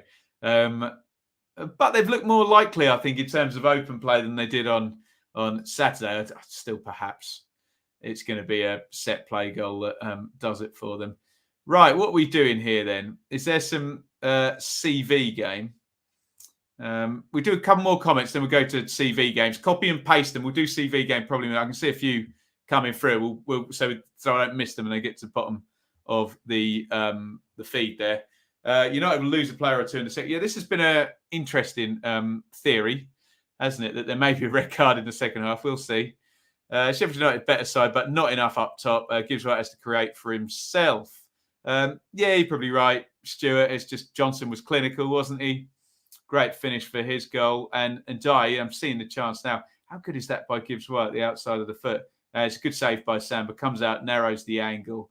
But anything on the floor, either side of Samba is a goal, isn't it? Mean Boy You are spamming the chat, my friend. We love to have you here. I'm just going to pop you in the timeout for 5 minutes. Please do come back. But yeah, yes, I do remember when Bolton were in the Premier League, and you've asked about 5,000 times now, haven't you? So we just pop you in for 5 minutes, but you are very, very welcome back. Any more comments on the first half, and then we'll get to the CV game. Went as expected. Sheffield United more expansive. Forest happy to play on the counter, and yeah, just clinical. They're showing the goal here. I think Lou in the chat was pointing out that Robinson let Johnson run off him. It's one of those though, where as soon as he knew he was gone. But there's a mistake from Basham, isn't there? Gets suckered in and then caught out by that ball into the channel. Feels like a foregone conclusion at this point. I really enjoy your blogs. Thank you, Paul. Praying for a Forest win and a trip to Wembley. I'm sure you are. It looks very... Don't think you need to pray any more. Would you have used VAR? Look, I don't want to go down the VAR rabbit hole, Eddie. I would have VAR in every game you could possibly have it. That's just my view. I accept other people have a different view to me on that. But yes, I would have it in as many championship games as possible. I have it in all the semi-finals, and I would have it in the final. That is just my view. But let's not get into that because it gets pretty boring. The VAR debate. Those people who don't want it will not change their mind, which is fine based on. And those people that do want it will not change their mind. So we just end up old man shouts at cloud, don't we? And that's fine. Everyone's entitled to their views on it, and I understand. Either. What was going on here at the in the tunnel? They're just showing some footage of it. Not sure why the Forest players didn't go straight through, but there we go. Right, CV game. I saw a couple playoff linked CV games. Please, that would be lovely. What have you got in here? Let's start there. Oxford City, Slough, Bromley, Forest, Reading, Wycombe. I know who that is because I saw Wycombe play the other day at Milton Keynes. Can anyone get that one? Very fun haircut, I think, if I've got the right player. Anyone get that one? Let's have a look down in the chat there. I'm going Gareth McCleary if no one else is going to answer. Anyone else on the playoff? Oh, there you go. Alex did get it. There you go. The playoff CV game. I saw a couple up here. Alfonso, there you go. Right. Huddersfield, QPR, Cardiff. Is that Smithies? Is that Alex Smithies? I think for a playoff CV game.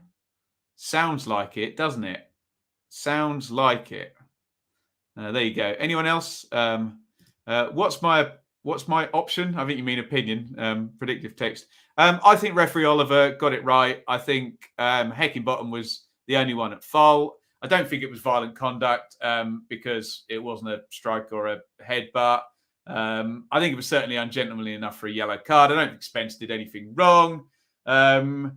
I think it would have been harsh if Johnson would have got booked because he was just reacting, but I wouldn't have been surprised. But no, I thought referee Oliver got the Heckingbottom situation right. I think a lot of times with refereeing, we always want it to go to the extreme, and sometimes it's just a bit more boring. The ref just has got it right, and it doesn't always have to be a red card or a terrible decision. It can just be exactly as it was judged. There you go, Alex Smithies. Penalty hero keeper in more ways than one. Did he score as well? I don't entirely remember. Half time. Keep your comments coming in on the first half. Again, our friends over at Betfair have Nottingham Forest now 80-1 on to qualify for Wembley. There we go. The legend.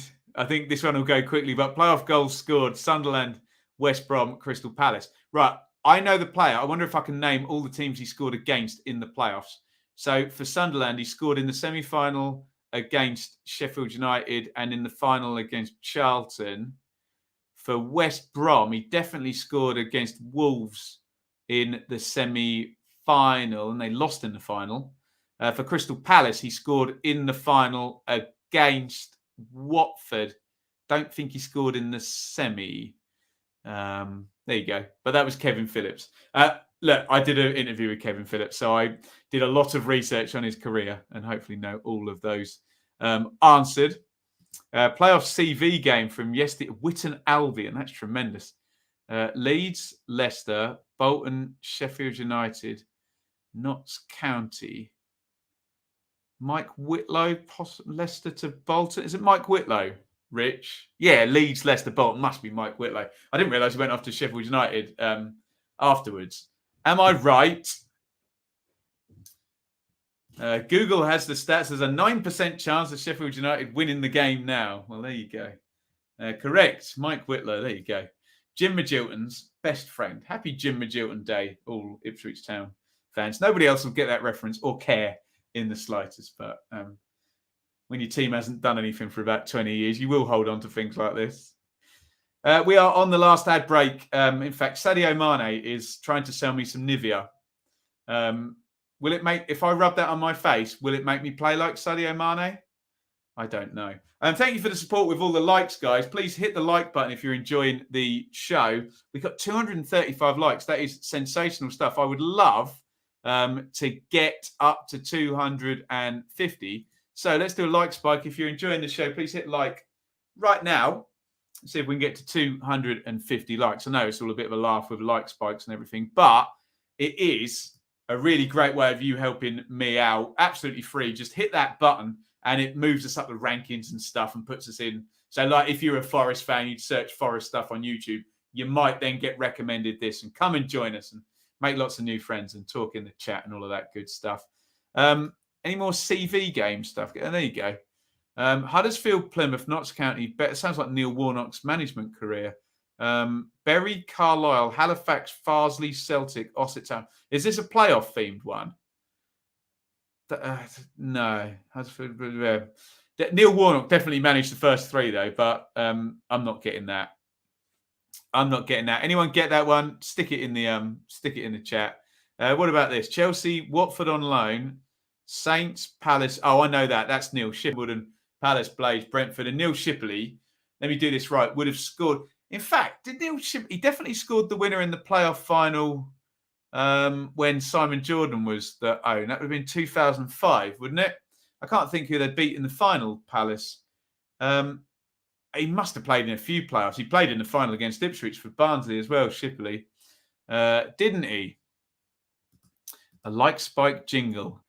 Yeah, I never get the sound right, though, and people always get shocked by the volume jumping up. Still relevant, though, one of the biggest and dramatic playoff games. Oh, it's relevant to us, Luke. Just everyone else gets bored of us talking about it, doesn't it? Shipley in jail. I don't want to talk about that if he is then. Get my allegedlys ready for the chat coming. We're just coming round to the end of half time. I think Sky have gone for their turbo break now. Bolton, Swindon on loan, Coventry on loan, Huddersfield on loan, Rotherham on loan, Rotherham, Cardiff. It's got to be Danny Ward, hasn't that, Iain? Got to be. Saw him play last night for about half hour before he went off injured. I think I got that one right, haven't I? Last one. No more CV games. Not necessarily playoff theme, but has scored in them. Birmingham, Norwich, Southampton. Scored in the playoffs. When was Southampton in the playoffs? I don't think Southampton have been in the playoffs. Have Southampton been in the playoffs? Not in the Championship playoffs, have they? And they went straight through. I don't know.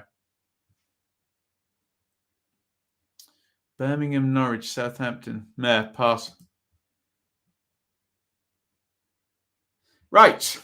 Thank you, everybody, for CV. Oh, we've gone above 250 likes as well. Astonishing stuff from you guys in the chat. So, Sheffield United have got it's SHIT or bust now, isn't it? They need to score quickly, else they are all done. Nathan Redmond. There you go, Redmond. He did play for Southampton, didn't he? But yeah, I don't think Southampton have ever been in the Championship playoffs, have they? Someone will correct me if I'm wrong in the chat. I don't want to mention one of his playoff goals.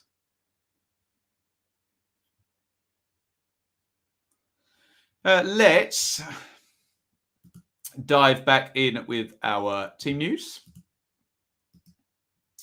No substitutions, I wouldn't imagine, although Forest aren't back out yet. Forest, Samba in goal, Worrell, Cook, McKenna, Colback, Spence, Garner, Yates, Zinkernagel, Johnson, the goal scorer, and Surridge. For the Blaze, Fotheringham, Basham, Egan, Robinson, Norrington, Davis, Baldock, Norwood, Fleck, Berger, Gibbs, White, and Njai. In terms of Forest, I suspect we'll see Keenan Davis at some point. He's the last person those Blaze defenders are going to want to see. Possibly Cafu, maybe, to just shore things up. We saw Joe Lolly as well. He was one of the subs on Saturday. And Sheffield United just don't have a lot in terms of game changers on the bench. I know Hurahan has been there, done it. I know Jebison's a good young striker, but don't have a sort of Keenan Davis figure who you'd be able to throw in that would, beat up some centre halves for 25 minutes and punch some holes, let's just say. Right, second half is a boot to start. Hope you enjoyed the game at our place last night. To get to the final success with the lowest wage. I'm going to give Huddersfield loads of credit. I'm not having lowest wage. Oh, Gibbs White goes into the box, goes down. I'm not having lowest wage bill budget. Budget is not a stat we can use. If we're talking finances, we know what the salaries are and we'll know next year. So I'm happy to discuss, but budget. I can say my budget for my house is £1 million. There you go. I don't have £1 million, but I'm setting the budget. Did you take my point? I don't think budget is. We should go that way. Here's Gibbs White. Crosses again, low, poked out. But I know what you football fans are like. We try and have a point scored for everything. But look, we genuinely we know what the financial landscape is like in the Championship, but we can't have a sensible conversation about the finances this season until all the accounts come out. We just can't.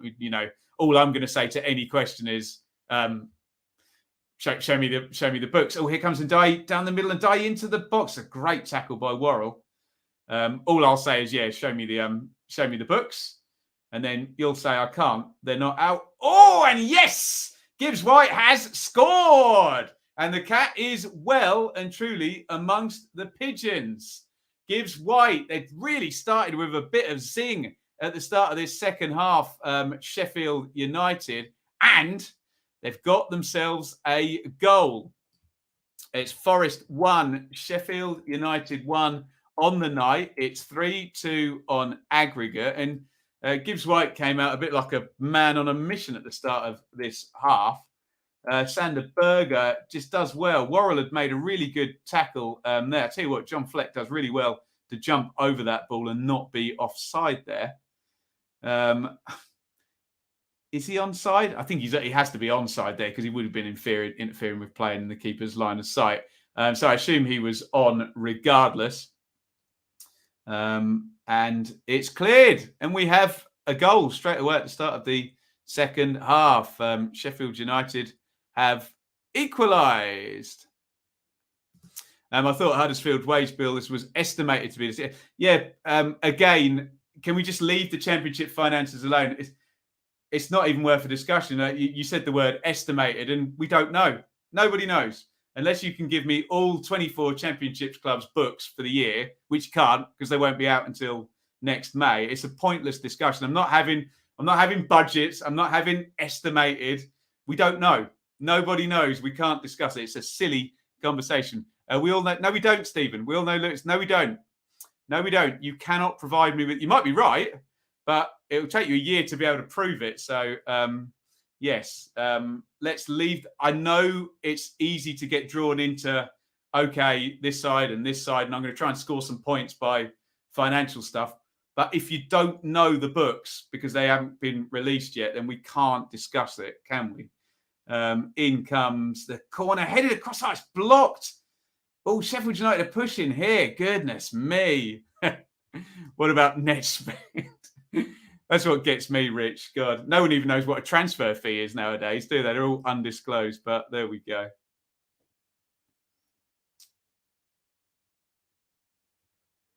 Oh, do you know what? It hit his own player there. Robinson arriving on the back post. Headed it across the box. I can't quite tell you who it hit, but goodness me.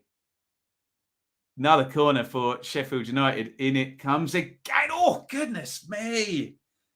I think it hit a Forest head. They're resetting for another corner. Goodness me. Welcome to Tribalism. Exactly, Lou. And I try and apply tribalism, and I try and apply logic to tribalism. JH, Huddersfield fan can confirm the exact wage bill, but unless you can give me all the other 24 wage bills, we can't make a comparison, can we? That's the point. So, and I want to see it published. He can say it, but we're going to get a legally binding document that will publish it. So, it wouldn't be beyond the realms of a possibility of a football chairman saying something that may not be strictly true. Anyway, let's get all that nonsense out of the way. Let's get with the football on the pitch and quit with the point scoring off it. Final corner of this little splurge. And a really good start to the second half by Sheffield United.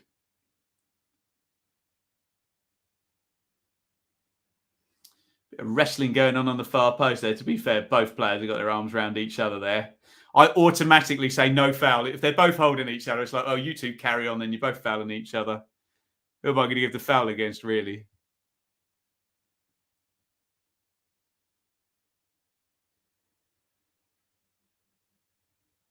Worrell. I think he was trying to draw a foul there.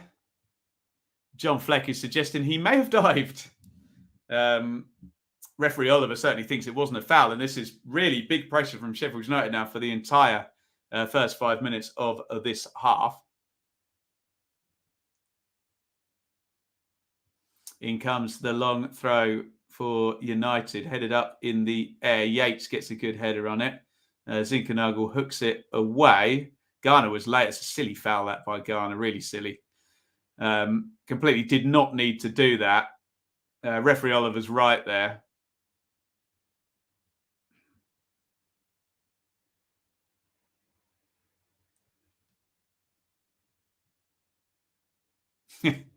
You mean people in powerful positions don't always tell the truth? Yeah, right.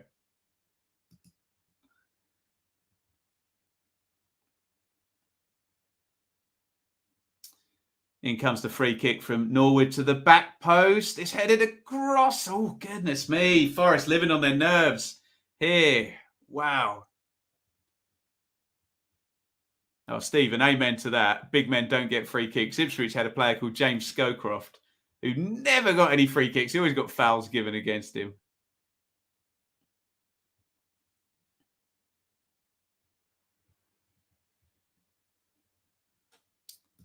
Sky did the free table. Sky's been very disingenuous with corner comes in again, headed over the bar. It's going to be a goal kick. Yeah, some of the stats Sky put on the screen, and I know what they're doing, but using the term budget and all of this free stuff really doesn't help the debate, does it? Because free transfers are not free, ladies and gentlemen. That's why you should look at agents' fees. You should look at signing on fees. And where can you find them, everybody? In the legally binding document that comes out a year after the season's finished. Deary me. So, yes. Okay, free transfers may be good value in terms of transfer spend, but you tell me, if a free transfer has a 150 grand signing on fee and a 100 grand transfer has a 50 grand signing on fee, I think we're in exactly the same place, aren't we? But there we go. Fans will still debate it. I'll just look at the balance sheets when they come out. Well, I won't. I'll get Kieran Maguire to do it for me, or Swiss Ramble, or whoever. Never let the truth get away with a good... Yeah, right, exactly. Come on then, Ben. Nice video topic for you next year. Oh, it's so difficult, Michael, and there's people who are real experts at it that do it way better than me. And they do it to the nth degree. And let's be fair, the people who want to just discuss it as fun, silly chat, they don't want to hear all of that stuff anyway. So I'm kind of stuck in the middle, I think. But there we go. Football finances.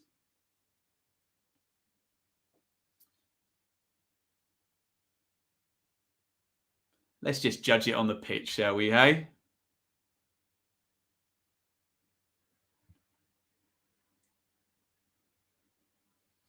Brennan Johnson is down again over on the right-hand side. Interested to know how much of a free signing Ericsson was. Yeah, that'd be an interesting one, wouldn't it? You'd imagine there'd be lots of bonuses attached to that one.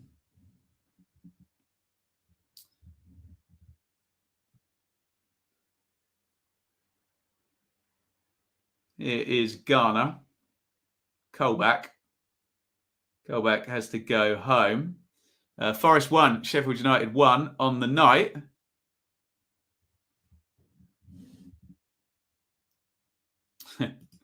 United signing Ibrahimovic on a free equals £30 million a year. Well, quite. Yeah, exactly. Just had a pang of jealousy watching the two sets of fans being part of such a big game at the business end of the season. What's that like then? Yeah. Can we all have nice things?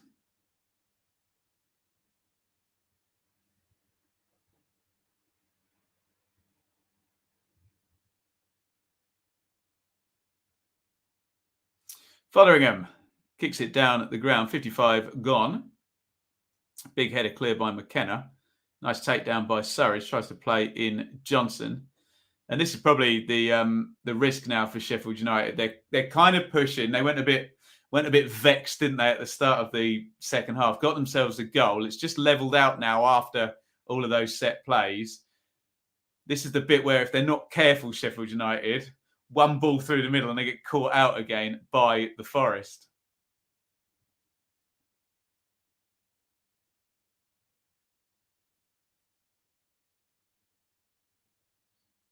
Worrell clips that one forward.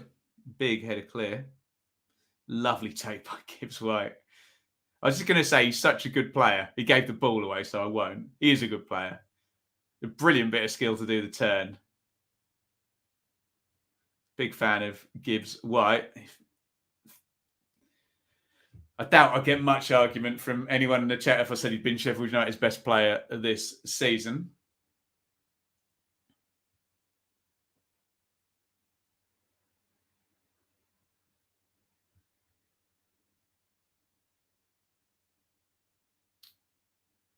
Here is a back heel by Ndai looking for Gibbs White and a big boot down the line. 3-2 on aggregate here. Forest 1, Sheffield United 1 on the night in the Premier League. Southampton 1, Liverpool 1. I've got 56-45 on the playoff and I've got 58-30 on the Premier League game. Norwood. Give and go with Ndai. Norwood tries to clip it through the middle for Baldock. Samba is well alert there. And Sheffield United had a better side, definitely in the second half here.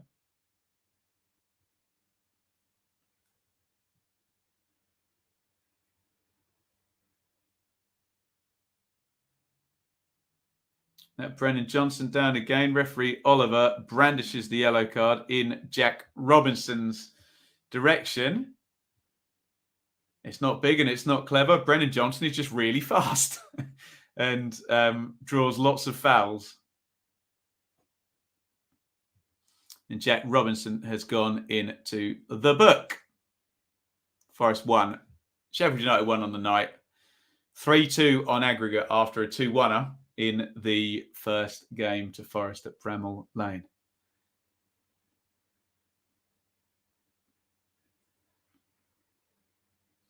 Yeah, second half, 4 shots to 0, 14 touches in the opponent's box for the Blades, none for Forest. So for me to say they've been the better side, they've been dominant in the second half, Sheffield United. Is it going to be too little, too late? Berger.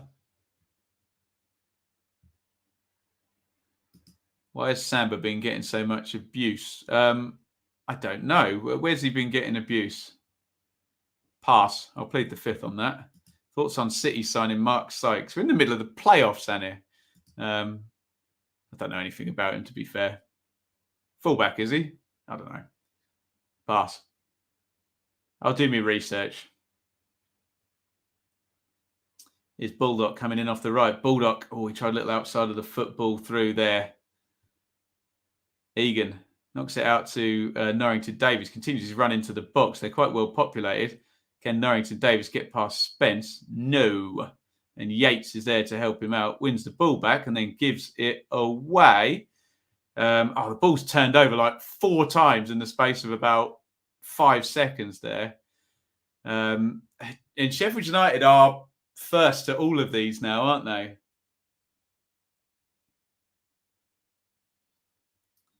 Ndai turns Worrell. That's going to be a corner again to Sheffield United, who are playing really well in this second half. Central midfielder, 8 goals and 5 assists. There you go, Luke. I know nothing.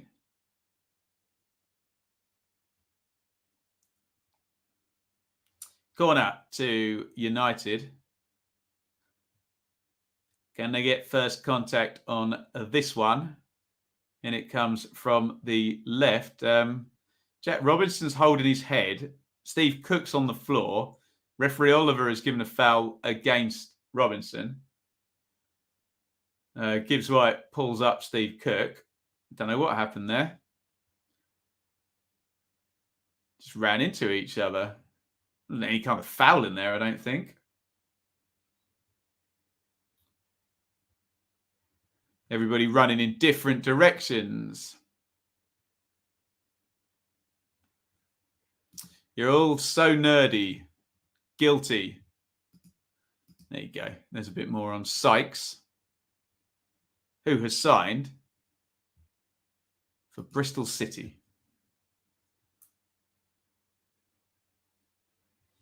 Zinkernagel.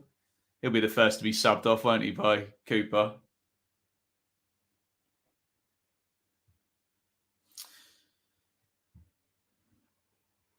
It's a corner for Forest.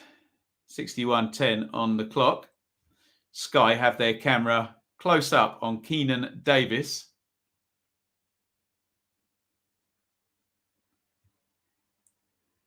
Who we suspect we'll see. James Garner is just popping the ball down to take the corner. And it comes from Garner, right-footed. Over everybody's head. That is going to be a Sheffield United throw-in. We're looking at the managers now. We're looking at the benches.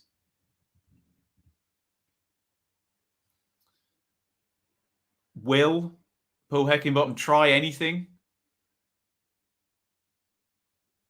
You'd think Hurahan, possibly. I don't know. Would that make any difference to what they're doing? Jebison, in terms of attacking play. I have to say, I don't know too much about William Oshula. Someone can help me out with that. Otherwise, Ben Osborne give you a bit more industry. I don't know. Not too much in respects of game changers are there. And Forest, they've definitely got more options from the bench, haven't they? With Myton, Lolly and Davis all coming into the game on Saturday. And Davis potentially is a first choice striker there anyway. Chances of Fleck getting a yellow card. He might possibly get subbed off though, bits, although maybe he took Norwood off first on Saturday. But pretty high, I would suggest. Remember, it's difficult for managers in this situation in terms of those subs, because if you do pull somebody out and then the game does go to extra time, you then essentially, you're not sacrificing that player for, say, if you take them out on 70, you're not sacrificing them for 20 minutes, you end up sacrificing them for 50 minutes, but it is what it is, especially for Sheffield United. You've got to get there first. Norwood. Fleck. Norwood. Forest just looking a bit better in terms of the press at the moment. There's one into the channel for Bulldog. He's furious with that ball. Too straight, he says. Stick a bit of curve on it.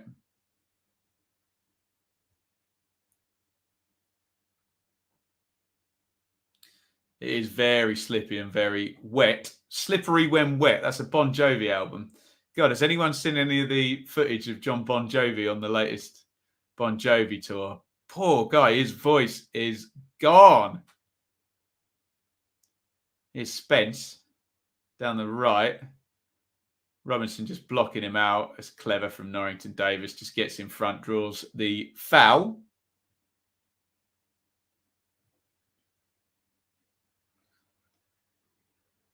In the Premier League, it's 1-1. Saints versus Liverpool. 66-14 on the clock.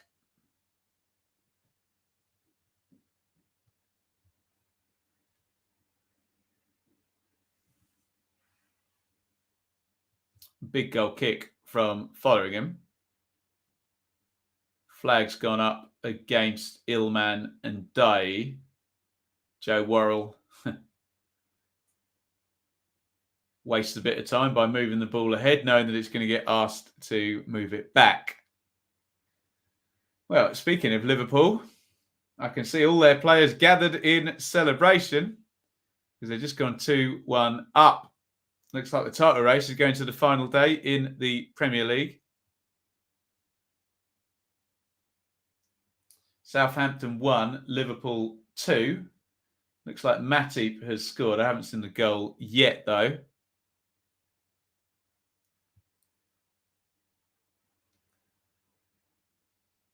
Set play by the look of it. Is that Tsimikas putting it in? That's a weird old goal, that. Looked like they had a really easy chance to clear the ball. It's a terrible defensive header. He just flicks it on the Saints player on the near post and might have even... Really weird goal, that. Walker-Peters might have headed it against. Strange goal, that. And the ball just loops over into the net. You know you're having a good season when those ones fly in, don't they?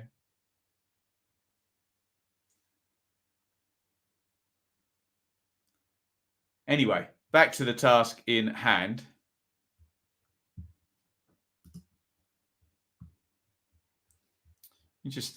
I say back to the task in hand. Let me just give you a live Premier League table so you know what's going on there. Look at that. Great minds. Sky have just done exactly the same thing. It was my idea first. I have the intellectual property on the live league table. There you go. So there it is. 89 and nice, ridiculous points totals, isn't it? Going into the last day of the season. Corner. Forest whipped in right-footed. Surridge gets their header there. A few appeals. Referee Oliver gives it one of those.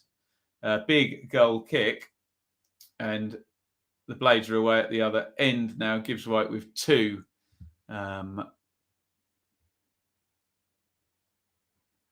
Covering him there.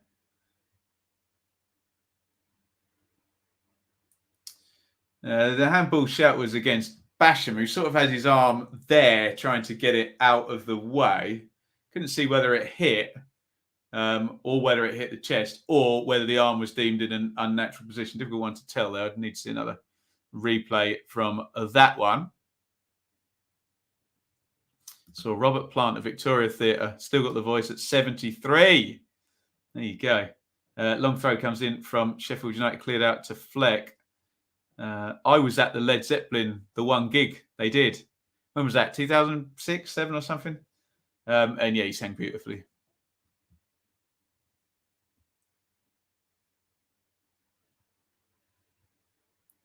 You love to see it.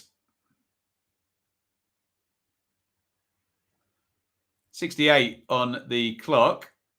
Forest just trying to regain some control after a really good first 15 minutes in this half by Sheffield United. Their best spell of the whole tie, really, over the two legs. But they're still 3-2 down on aggregate. Here's Gibbs White. Gibbs White drills a shot in, blocked out by McKenna. Someone asked me about the half moon in Putney. Can't see the comment there. But yes, I played there quite a few times, actually. Had a very funny argument coming together with a certain singer from a certain band that that I'll tell you all about privately if you want to know.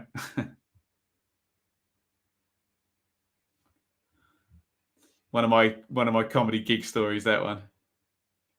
Joe Lolly is coming on. He made a difference on Saturday, although it was from a mistake. Lolly went through, didn't he, for that second goal?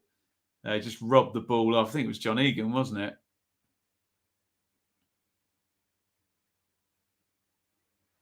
Brennan Johnson was able to follow in and get the second goal. So I'd imagine Zinkernagel's going to be stepping out. He just got caught on camera saying, let me move over here. I think referee Oliver's wise to it as well. They're going to make Zinkernagel walk off over at that touchline.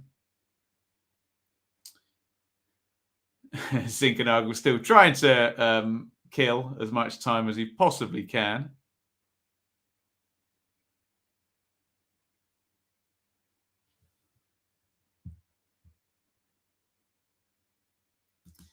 Ian Brown at the Regent.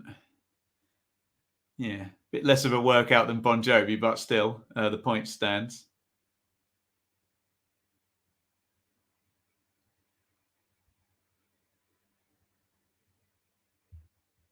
Echo and the Bunnyman. Very nice. Went to see Tool in Birmingham. I think that might be a bit heavy for me, Mally. Tool. The Half Moon. Following the footsteps of Screaming Lord Sutch and everybody else, yeah. Johnson goes down the right, corner flag. Flies out of the ground. Guys, we've got 289 likes on the stream. Hit that like button. Come on, we must be able to get to 300. Do I need to press the like spike screen? I'm going to do it. Let's get a like spike. Can we go over 300 likes for this playoff semi-final second leg stream? The support is fantastic. Closed in. Look at that, 297. Is it going to go over? Yes. Unbelievable scenes. 304 likes. Thank you, everybody. Thank you, as ever, to Betfair Football 365 for their support. And, of course, Luca, our fan sponsor. Football is nothing without fans. I'm nothing without football. We're nothing without you, Luca and Father Stephen.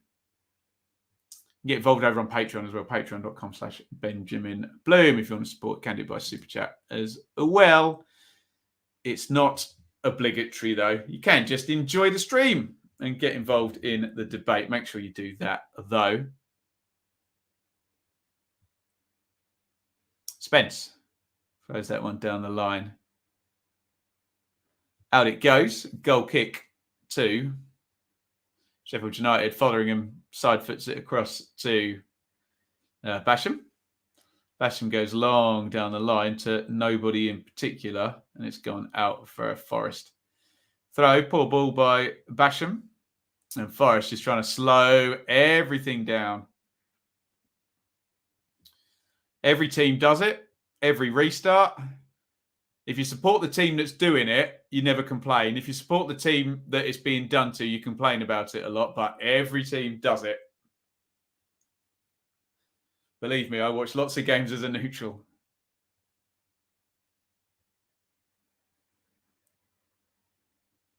Keenan Davis is coming on. So I guess Sam Surridge is about to step out. And it'll be Lolly, Johnson and Davis at the top end for Nottingham Forest.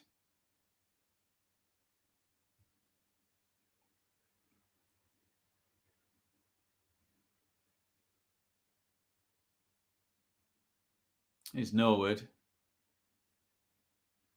It's clipped down the line.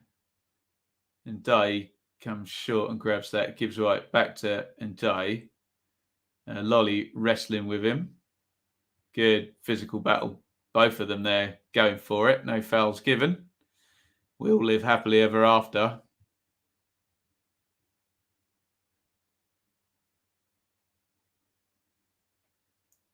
It's broken now for Forest. No, it's turned over again. A bit messy over on that far side. Worrell's now got it back.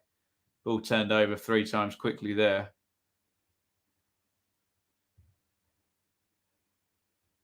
And knocked down the line by McKenna. And Sheffield United have it back, and they're going to reset now. Slid into the front and Die and Bulldog.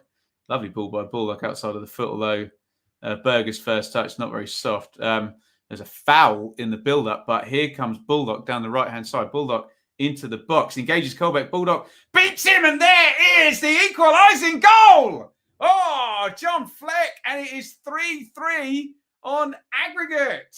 What a playoff semi-final we have now. Excellent work from Bulldog. Jack Colbeck slipped into the bargain.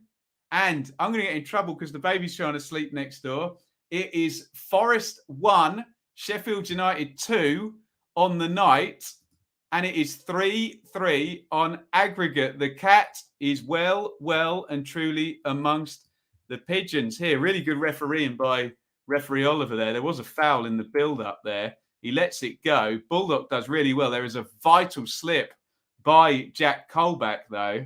There, down he goes. Across the box, Spence is playing Fleck onside. And it is, ladies and gentlemen, 3-3 on aggregate. We've got ourselves a game here now, haven't we? Forest 1, Blades 2 on the night. Forest 3, United 3 on aggregate. And will that spook Nottingham Forest? I wonder. They had a 2-goal lead and they have given up that 2-goal lead. Bet it's still not. Well, shall we check in with our partners? A very good prompt, Mike. You could have got 10-1 at halftime. We tipped it up, didn't we? Well, we didn't necessarily tip it up. We read it out, put it that way. Could have got 10-1 half-time. They're now actually favourites to qualify, Sheffield United. They must be taking a lot of money. Sheffield United are now favourites with our partners Betfair at 13-20, and Forest are 11-10. Remember, probability not a liability. Liability not a probability, excuse me. And please gamble responsibly if you are going to get involved with that. BeGambleAware.org, 18 plus only. As things stand, we are going to extra time in 14 minutes. Keenan Davis is on for Sam Surridge.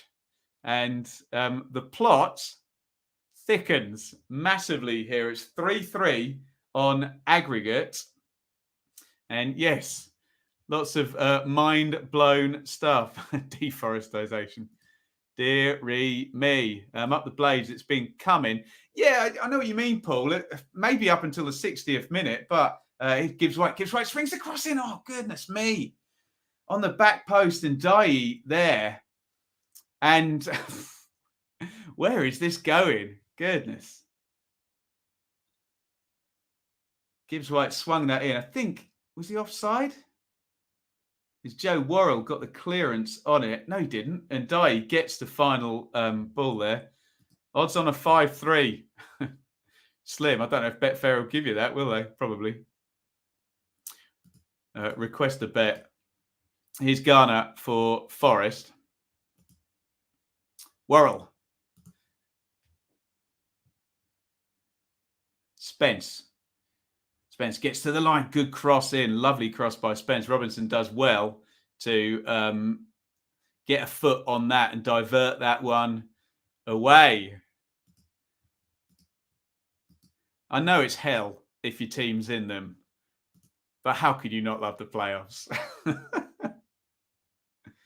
Yates trying to get in the box and Dye clears away. Gives White versus McKenna. McKenna does well. Oh, where's that going? Oh, goodness me.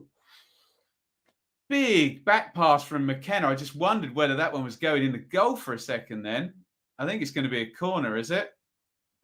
And Forest look really nervous all of a sudden.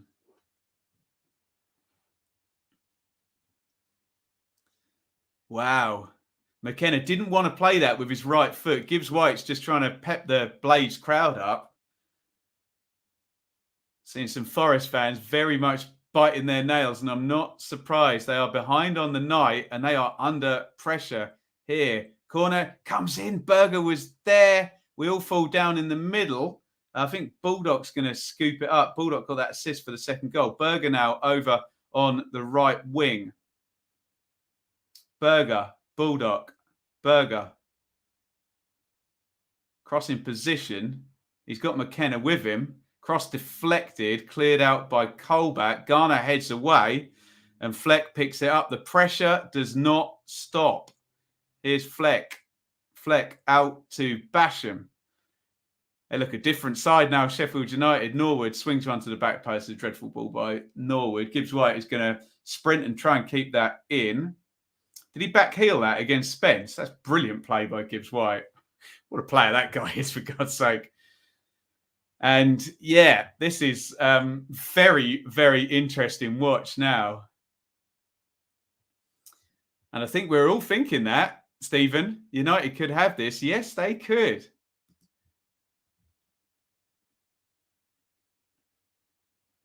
Gibbs White. Gibbs White crosses to the back post, or well, tries to cross to the back post. Sandberg gathers it easily in the middle of the 6-yard box. And here is Keenan Davis, who's getting his first run. He is an absolute tank of a player, isn't he? Look at him go. God, try to stop him. Jesus Christ. One-man wrecking crew, Keenan Davis. And now Forest have won a corner, and we are swinging back and forth, back and forth. Wow.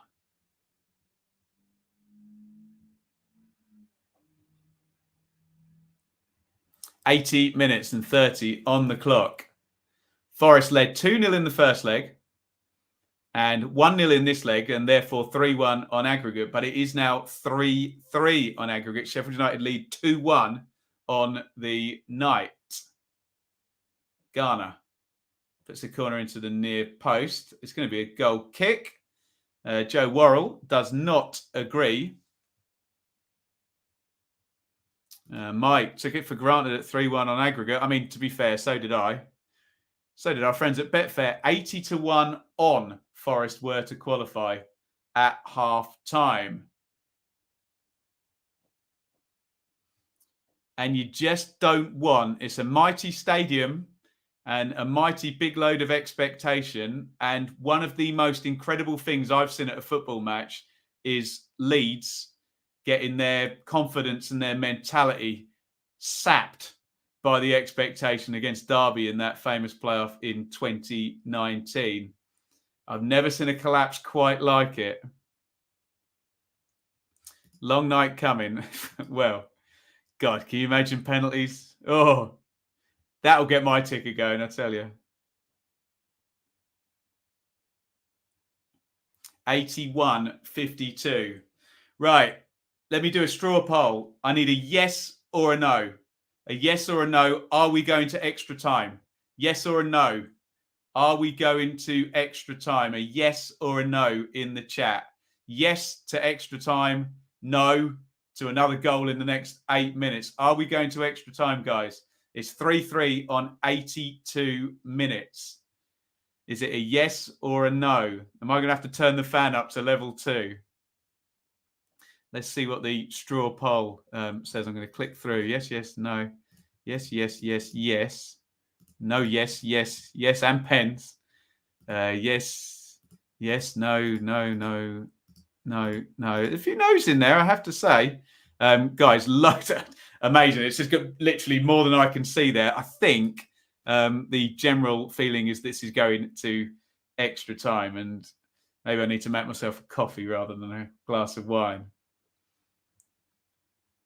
Sheffield United haven't made any subs, have they? Am I right in saying that? Lolly and Davis have come in for Forest for Zinkernagel and Surridge, but that will become a factor, but probably only in extra time. So I don't think Heckingbottom's going to do anything in normal time. He's got 6 minutes to prove me wrong. Espresso martini. I like the cut of your jib, Krissy, and that sounds good to me. Oh, 2-1 on the night to Sheffield United. 3-3 on aggregate. And again, I'll quote that Leeds and Derby game. That was the first time in playoff history that anyone lost the home leg and then came through to win the tie ergo winning the away leg by more.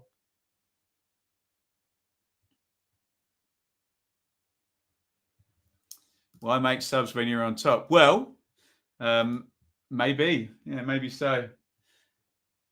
I suspect if you had Billy Sharp on the bench, you'd be throwing him on regardless of whether he's on top or not. But yeah, I think it's more maybe a reflection of the injuries in the squad there. Here's Davis now, sort of in the 10 position. Davis, he had a ball onto Coyle back there on the left wing.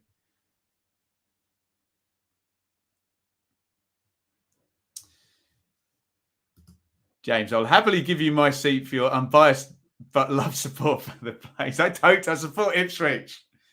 May the best team win. I'm completely down the middle on this one.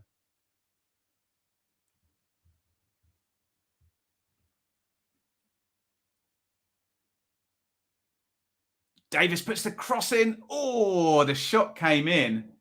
And it was kind of sliced away by Rhys Norrington-Davis, who left back on the cover, hitting it with his right foot. Ooh. Davis is just an absolute animal, isn't he? I really like him. You would not want to play against him. He just manhandles people, doesn't he? Thrilling player to watch, Keenan Davis.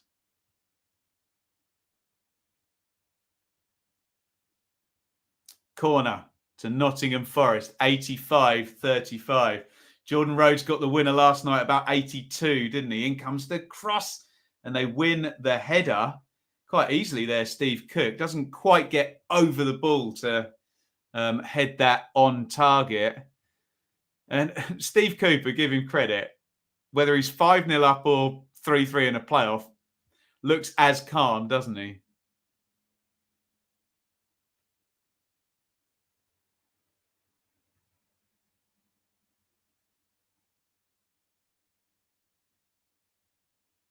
.86 on the clock.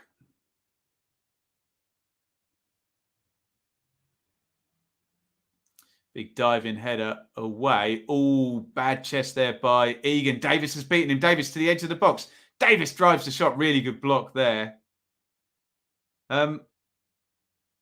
Garner. Spence.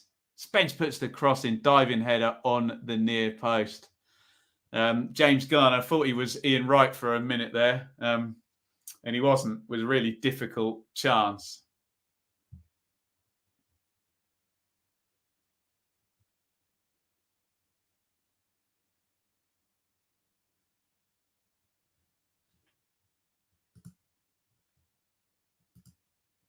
Cross was whipped in. It's an extremely difficult chance. We're in Jurgen Klinsmann, Tim Cahill, Joe Jordan, Ian Wright mode to head that one into the goal. Fleck wins that back in deep midfield. They've got to be flagging now, these Sheffield United players. No substitutions yet at all. And here comes Berger now, right-hand side of the box. Berger crosses in low. Good cover by Joe Worrell. He's played well. Baldock. Berger. Oh, the cross deflects. Baldock picks it up. Baldock. Oh, the flag has gone up. I thought that was going to bounce straight for George Baldock there. Goodness me. There's a real tension when Sheffield United attack, particularly down that right-hand side. These Forest fans look nervous as anything. Oh, my God. Playoffs, guys. Playoffs. It's supposed to be fun.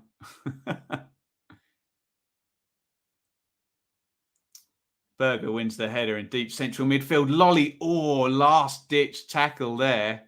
Berger sold Basham short, and Basham has just dribbled right down the middle of the pitch. He's played it to Morgan Gibbs-White. Gibbs-White tries to put the cross into the back post. Spence clears. And they've got a bounce now. Forest. It's a really poor ball. They were 2-on-2 there. This is getting stretched now. Why are they not just defending what they've got, these two? Baldock's now coming, flying forward. Baldock to the edge of the box. He didn't have a runner on the left-hand side. Here's Ndai. It's a good tackle by Keenan Davis, and Colback clears. God, this is a tough watch now. It's so tense. It's not even funny. Norwood. And Gibbs White tries to find Berger. And both sides need to try and inject some calmness into this. It's gone like a basketball game the last minute or two. And yeah, it's very exciting for us to watch. But we could just get a error-strewn kind of goal. Colback throws it down the line. Lolly tries to quickly swing past John Egan, who makes the tackle. I need a treble whiskey. Absolutely. Needs a Jack Marriott moment. Well, do you know, Geraint, in the chat, when Chris Basham was coming forward then, centre back, I did visualise Richard Keogh, who quite brilliantly set up that Jack Marriott goal that you're referring to. Isn't this just brilliant? It's a bit nerve-wracking. No calm, just go for it. From an entertainment point of view, it is fantastic, isn't it? But it's good for the soul, I think. Not necessarily good for the ticker in the shot. Oh, there's a yellow card about to come out for Joe Worrell. And we're going to get 2 minutes stoppage time. And then we are going to go into extra time. Clear foul by Worrell there. And will they throw this free kick into the box? Got 2 minutes of minimum stoppage time. And we've played, the clock's ticked over 30 seconds of it. Nothing happening. In goes the delivery, kind of flat. Big header clear by Kirk. Here's Norwood again. He's going to get another go. Little slide through. Gibbs White, edge of the box. Gibbs White gets it out of his feet. Shot blocked. Davis just barges two Blades players over and comes away with the ball. The one-man demolition crew. 91-10 on the clock, and that's a foul by Ndiaye on McKenna. And we have 40 seconds of minimum stoppage time left. Brady Samber's got it. And extra time is looking, unless something mad happens, an inevitability. Liverpool have won 2-1 at Southampton as Lolly chases through. So Liverpool have taken the title race. Chase, here's Yates. We are going to get one last Forest attack here. Johnson puts the cross in. Oh, Lolly was up on the near post. Davis knocks it to the edge of the box. James Garner with the curler. Right, deflects. What? God, my nerves. Oh, dearie me. As the ball went into the box there, Joe Lolly was climbing. I thought he was just going to head it into the goal. It was flicked away. Oh, that's a brilliant clearance as well by Jack Robinson. Garner curled that for the corner, and he just gets a head on it. Oh, I feel sick. I don't support either of these two teams. Corner, Forest, surely last action of the game. In it goes near post. Big header from Norwood. And I think that signals extra time. The first thing we need to say is that was brilliant. What a tie we've got here. Sheffield United, fair play in that second half. They looked pretty well dead and gone, didn't they, at half-time? The Blades were 1-0 down on the night, 3-1 on aggregate. They scored, Morgan Gibbs White, at the start. Let me give you the correct minutes. In fact, let's bring the whole numbers up. So they scored on 47 through Gibbs White. They had a really good first 15 minutes of the half. And then my brain's going, okay, the storm has passed and, Forest will now, they'll be all right again. But no, 75th minute, John Fleck gets the equaliser. From George Baldock's really good run and assist. And yeah, look at the numbers. They deserve it, Sheffield United. Look at that, 15 shots to 9, 4-1 on target, 4 big chances to 1. And if I think I can isolate the second half. No shots on target for Forest in the second half. 3 big chances to 0 in terms of Sheffield United. You can see there in the middle of the pitch, Joe Lolly and Keenan Davis have come in. No subs made yet for Sheffield United. Surely they're going to need, even just for fresh legs, to use the likes of Osborne, Hurahan, maybe Jefferson up top. But Ndai and Gibbs White are carrying the threat there. Oh, God. Get your thoughts in. Extra time. We go to extra time. Whiskey time. Absolutely. Exhilarating. Brilliant. It's been great, hasn't it? It's just the stakes being so high immediately just makes it so box office, doesn't it, these playoffs? Do you know what? I'm all right for a break, Iain. I will plough on through. What a 45 minutes of football. Extra time now. Glenn, we're still in there. I and a lot of others didn't think you were at half time. I have to say, I thought this was done, but it's not. And here we are, extra time, kind of game you don't want to end. Come on, Blades, go Blades. Come on, Forest. One last big push. I'm just going to remove that comment. My apologies if you're offended by anything you've just seen in the chat. We're on the whiskey. We're on the rum as well. Goodness me, Blades have shown some guts tonight. They have. Although, what you would say, Ross, is that they got to the point where they had no other choice, did they? 3/4 of the way through the tie at 3-1 down. But fair play to them. Fair play. 2 goals in that second half. And yeah, a few of you were saying it in the chat. That goal at the end of the first leg just seemed like a nothing. Stoppage time and the corner went in and Sander Berger sort of bundled it in to make it 2-1. And Forest were by far the better team in that first game. But here we are now. Goodness me. Come on, Forest. I can barely take this. As I've said a few times, I don't support either of these teams. And my heart's going 10 to the dozen. Big smile from Paul Heckingbottom. He must be really, really happy with that second half. And to use a horrible football-y cliche, we go again. And I hate to say it because our long-time close personal friend David Johnson, the camera's gone on him, doesn't have a good record as a playoff player, Jono. Got through the once with Ipswich, but lost with Forest, didn't he, as well? And I must have lost with Ipswich twice the 2 prior seasons. No way Illman stays on long. No, there's going to be subs, surely. Never been so nervous for a game where I support neither team. I think a few of us are on that particular bus at the moment. It's a good thing. The final, what date are we today? So we're Tuesday the 17th, 12 days to the final. So everyone's going to get a rest and they will bloody deserve it, I tell you, after this. What a matchup. It's 2-1 on the night to Sheffield United. Forest won the first leg 2-1. That makes it 3-3 on aggregate. Don't give me, as I always say, any of that nonsense about lotteries. This is pure psychology now. Who's got that resilience? Who's got that mental toughness to win this in extra time or win this in penalties? Norwood has had a shot from kickoff.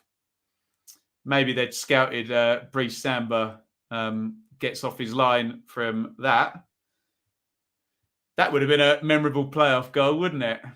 And we are off. I'm going to give you a timestamp. I'll give it to you at the end of minute 1, period 1 of extra time. I'm watching on Sky Sports Football Live. If you're watching on Sky Go, Now TV, etc., you may be ahead or behind. Gibbs White slides that one in. And Dye hit the deck in the middle of the box. Nothing given. Goal kick to Nottingham Forest.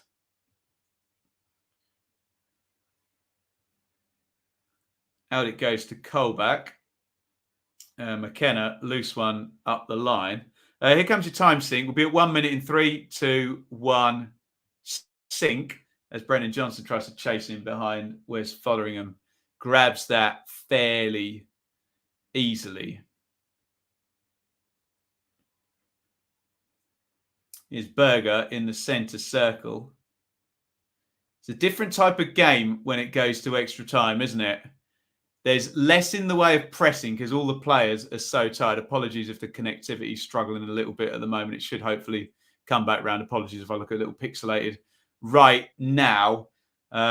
It's more about the ball carriers now when you get to extra time. Who's comfortable on the ball? Who can carry the ball? There's one in for... And Dye hits a shot to the near post.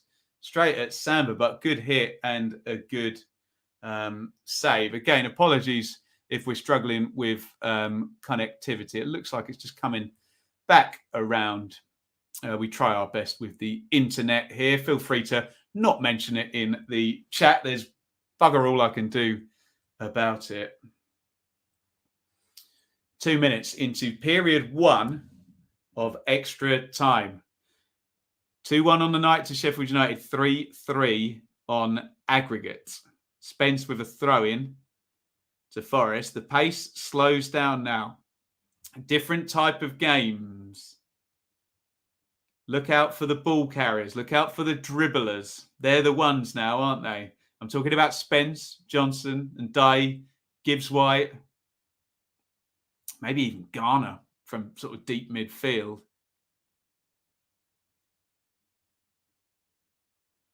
Worrell knocks the free kick short. And switches to play. It's a good ball by Worrell out to McKenna. Nice take by him. Garner. About 30 yards out. Here's Lolly, who's got a good shot on him. Lolly out to Spence. Spence is inside the box. Spence 1v1 with Norrington Davis. Norrington Davis stands him up. Spence is dancing feet. Spence, good ball to Lolly. Good tackle by Ilman and Dye, who's played a bit like a man possessed since half-time, hasn't he? Norrington Davis. Big tackle there by Garner. Needs to just be a bit careful. We're not going to see very, very much pressing, I don't think, in extra time. I think it's about holding team shape. And like I say, ball carriers now are the vital players. Big one forward looking for Davis. One by Egan. Norwood knocks it to Bulldog. 3:53 gone in period 1 of extra time. Surely a foul by Colback there. And it's a Blades free kick. And are they going to try and build pressure here and knock it in the box? No, they've taken it short already. Norwood to Berger, back to Norwood. Gibbs-White helps it on. Bulldog didn't make the run. He's knackered.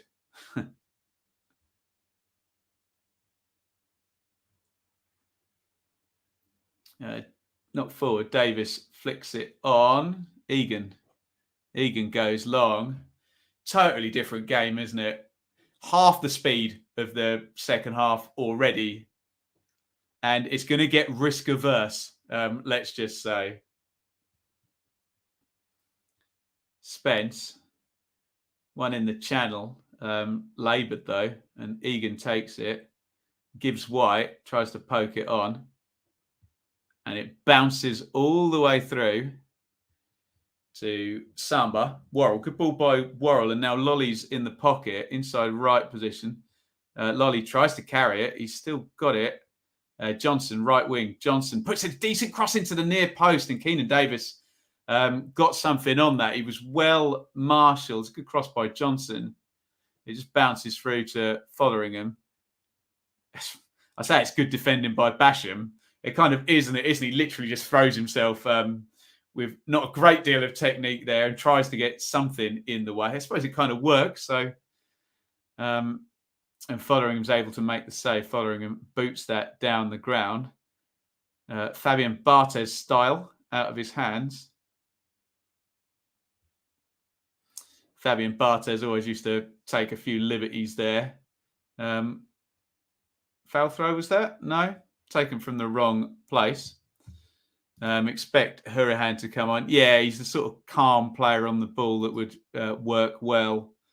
I think as well, Osborne for Sheffield United as well in terms of legs. Alex Myton would give Forest something a bit more in behind, but you know what we start thinking in about 10, 15 minutes is who's good at taking penalties, don't we? Although I'm sure they'll have that all prepped in some regard. But you never know what's going to happen during the game. Great tackle by Norwood on Lolly. Here's Berger. Berger, nice ball. Good take by Gibbs White. Stating the bleeding obvious. Baldock into the box. Baldock crosses deflected. Corner. Sheffield United. Oh, you could cut the tension with a cricket bat. Oh, my God. So we are minute 97. Well, we're coming up to the end of that minute now. So 7 minutes of stoppage time played now of the first 15. Sorry, stoppage time. 7 minutes of extra time played. Corner, Sheffield United. Fleck. In it goes. And Robinson wins the header. He kind of is falling as he heads it. Would have been a pretty impossible one to get back across goal. And here is Jed Spence. Worrell. Yates. Cook. McKenna. Garner. It is literally like watching the second half, but in slow motion now. Worrell. 46 game season. 180 minutes of playoff tournament football semi-final. We're coming up to minute 188 now.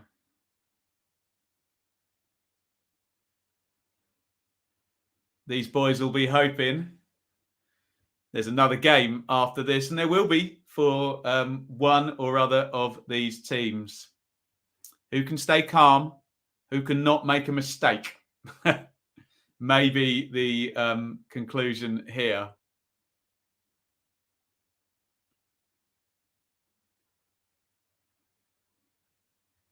Yates in deep midfield. Forest having a fair bit of possession. Cook tries to play the channel for Lolly. Lolly gets there first, but Egan's surely going to be able to shepherd that out. And it is a goal kick. And by the time this goal kick is taken, we're going to be pretty much 2/3 of the way through the first period of extra time here. Forest 1, Sheffield United 2 on the night. 3-3 on aggregate. What a playoff semi-final we have had. They really, really disappoint, do they? Where's Foderingham taking his time? Takes us up to 9 minutes and 30 into the first period of extra time. It's not a great goal kick. Pretty much straight out of play. Heckingbottom and Stuart McCall deep in discussion, as they are pretty much all game, every game. Colback throws it down the line, looking for Davis. Bulldog jumps too early, gets a bit lucky, and Basham can clear it.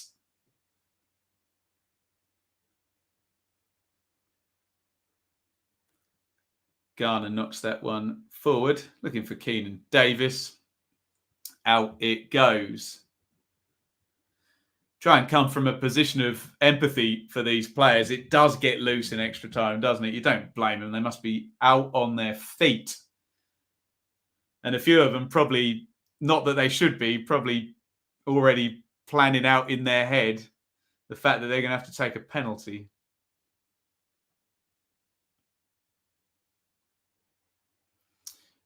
Ooh, played into the channel there. And Dye tried to roll Steve Kirk, who, as I said in the first half, is incredibly experienced and incredibly reliable. And he wasn't going to fall for that one, was he?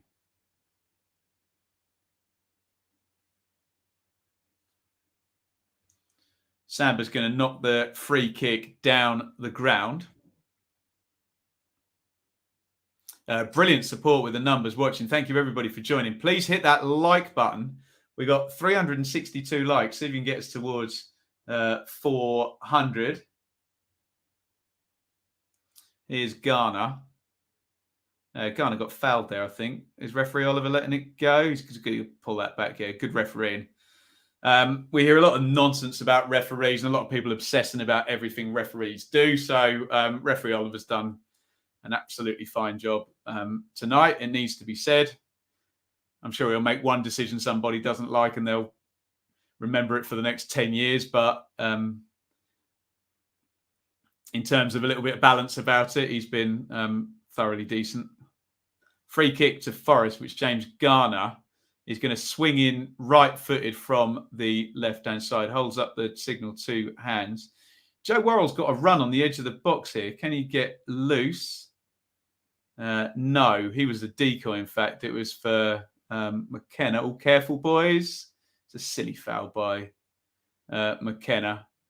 Robinson has a laugh about it, but you can see that one coming a mile off.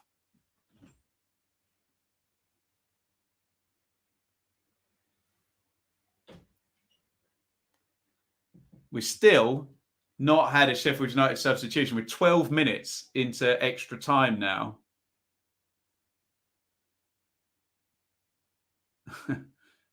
Jack Robinson's having probably his 5th energy drink of the night.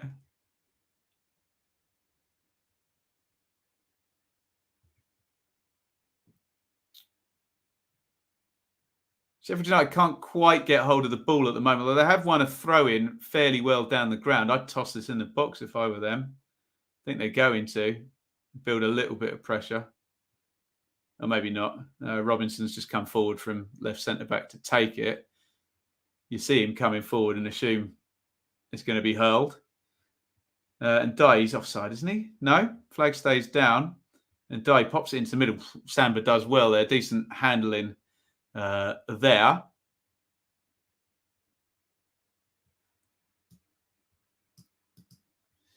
Ben, thank you so much. Very, very kind indeed.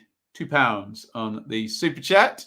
Thank you, everybody who has got involved on super chats tonight.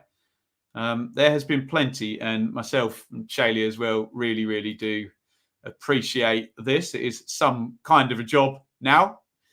So thank you for your support.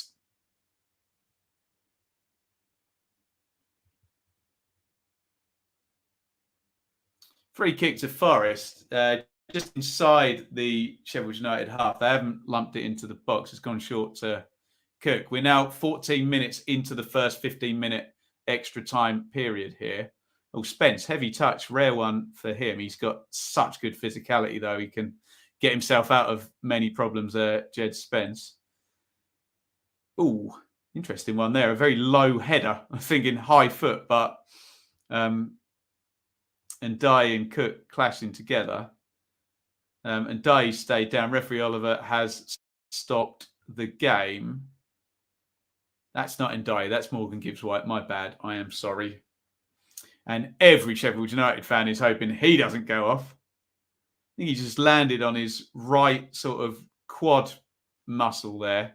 Again, apologies if we're struggling with connectivity. Internet's been fine for the most part for the first 2 hours, 43 minutes of this marathon stream that we are on. Apologies if I'm a bit blurry now. Hopefully that'll be an end to it. And don't feel the need to mention it in the chat because there's nothing I can do about it.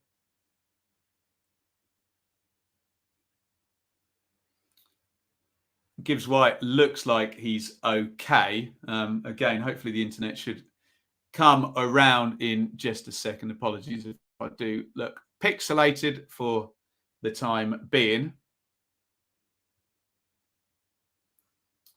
Referee Oliver's just chatting away to Brice Samba.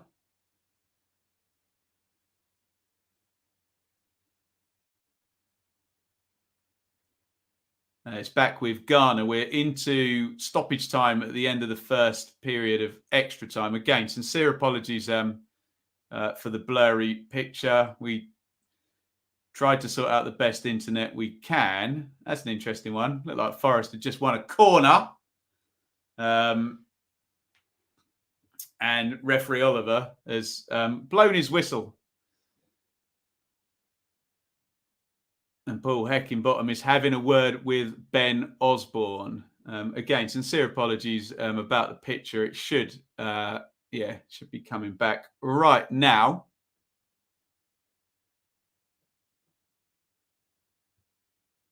And, well, just attritional stuff in the first period of extra time. No real chances, were they? And it's we are very much in don't get caught out of position, don't make a mistake period now, aren't we?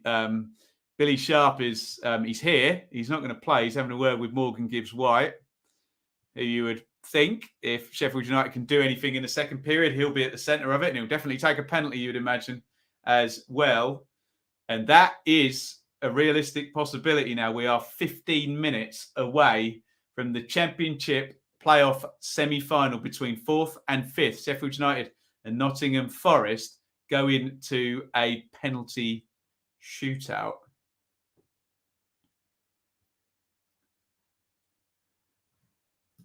Gets so tense, the skill leaves the game, the stamina takes. Absolutely. And that's a skill in itself. It's, and it's mental stamina as well. Can you stay concentrated? Sky are just showing us the goals. And of course, it's bright sunlight when we see Brennan Johnson giving Forest the lead on 19 minutes. God, what actual time would that have been? About 8:05. It's coming up for 10:05 now, guys. There's Morgan Gibbs-White getting the equaliser on the night, and the equaliser in the tie. This Jack Colback slip is vital, isn't it? Bulldog does really well. Fleck, brilliant third man run from central midfield, gets the tap in. You got to run those hard yards if you're a central midfielder, as John Walk, Frank Lampard will tell you.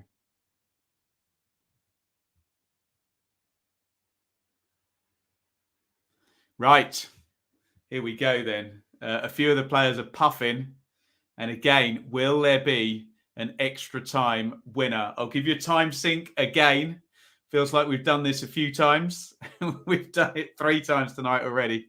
But here we go for the final portion of the regulation game. And we all know there could still be a penalty shootout after this. So we are 105 minutes into game 48 of the season I know it's a second separate competition, isn't it? But you take my point. It's been a long, long road to get here and a long, long road to get through this.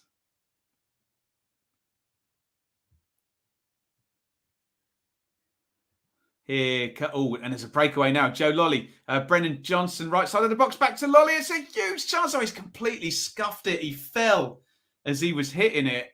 Lolly gave it to Johnson. Johnson gave it back. It was just a little bit behind him. I think he would have wanted something inside on that left foot, Lolly, but chance none the less. Heckingbottom, Sheffield United have outdone Cooper and Forest here. Forest largely disappointing. Can they salvage it?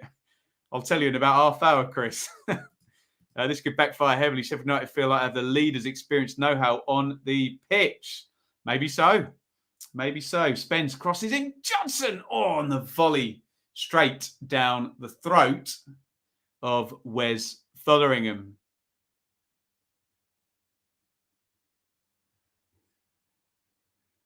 Who doesn't love a nice penalty shootout? Every Sheffield United and Forest fan watching this right now. Judging by the first period of extra time, I doubt there'll be many more openings as good as that one that Joe Lolly just got. Incredible support on the likes, guys. Please do hit the like button. We've got 395 likes. See if you can get us over 400. Where's Fotheringham? Oh, he's having to call the physio on as well. George Bulldog's limping. You don't want your goalkeeper going down before a penalty shootout. They are finally going to make a substitution, Sheffield United. Adam Davis, who isn't a bad keeper, actually, former Barnsley and Stoke keeper, is on the bench. Would have probably worked with Paul Heckingbottom back at Barnsley, unless I'm making that up. Someone fact check me on that one. Ben Osborne is coming on for George Bulldog. Bulldog probably would have taken a penalty, I reckon, but he's knackered. Osborne can play pretty much anywhere in terms of, left wing back, right wing back, all the central midfield positions, front left, front right. He's just not a centre back or a striker. They're having a good feel of the right ankle of Wes Fotheringham. And Adam Davies is getting himself warmed up. Conor Hourihane is coming in for John Fleck as well. God, this is nerve-wracking. Conor Hourihane, been there, done it. Promoted with Aston Villa in the playoffs in 2019. Lost playing for Steve Cooper at Swansea in the playoffs last season. He would have been working with Heckingbottom as well at Barnsley, Hourihane. Been there, done it, hasn't he? And he's going to come in for John Fleck. And I'd be very surprised if he didn't take a penalty, Hourihane, as well, if it goes that far. We're going to find out. We're probably, don't be surprised when this or if this happens, we're probably going to get at least 2 minutes stoppage time now at the end of. So we are going to go, I think, to about 122 minutes in this one.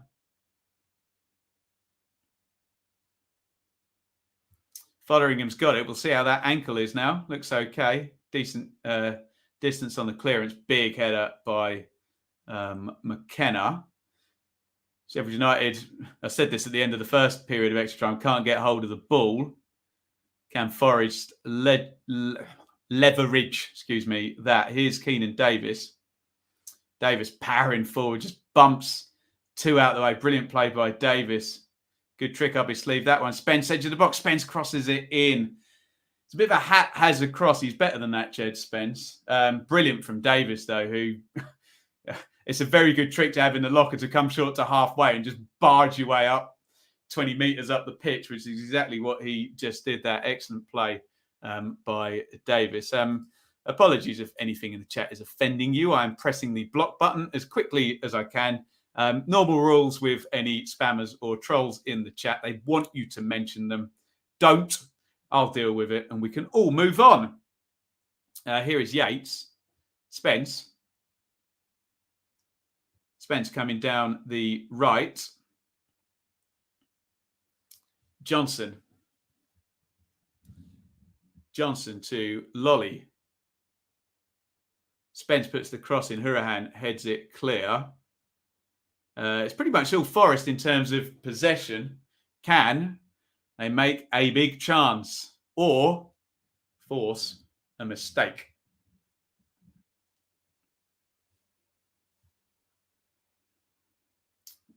Foul by Steve Cook on halfway.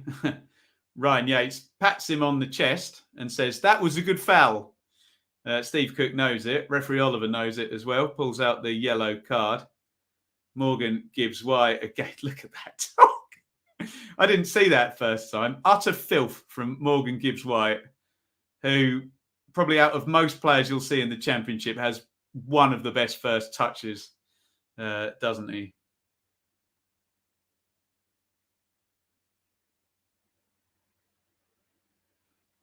Cook takes one for the team. Gibbs White takes one for the team. He's hobbling a little bit now. Brilliant player, Gibbs White. He'll hope he can run that off. Big boot forward from the free kick. It's going into the corner where Colback's going to try and shepherd it out, and he succeeds, and it's a Forest throw-in. We are we're 8 minutes from full time in extra time. I think there's probably going to be 2 minutes of stoppage time. They rarely go over one in extra time, but I think we've had enough to do that now. Dan Jebison is getting himself ready. The young Blades striker. You'd think that would be Ndiaye going out.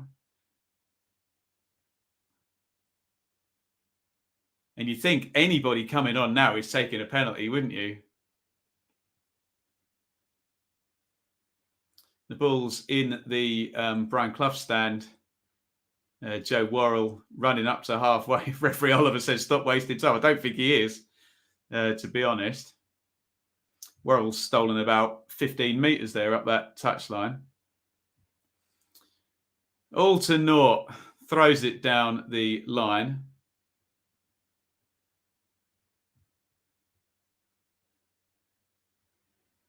22-45 in the 30 minutes of extra time.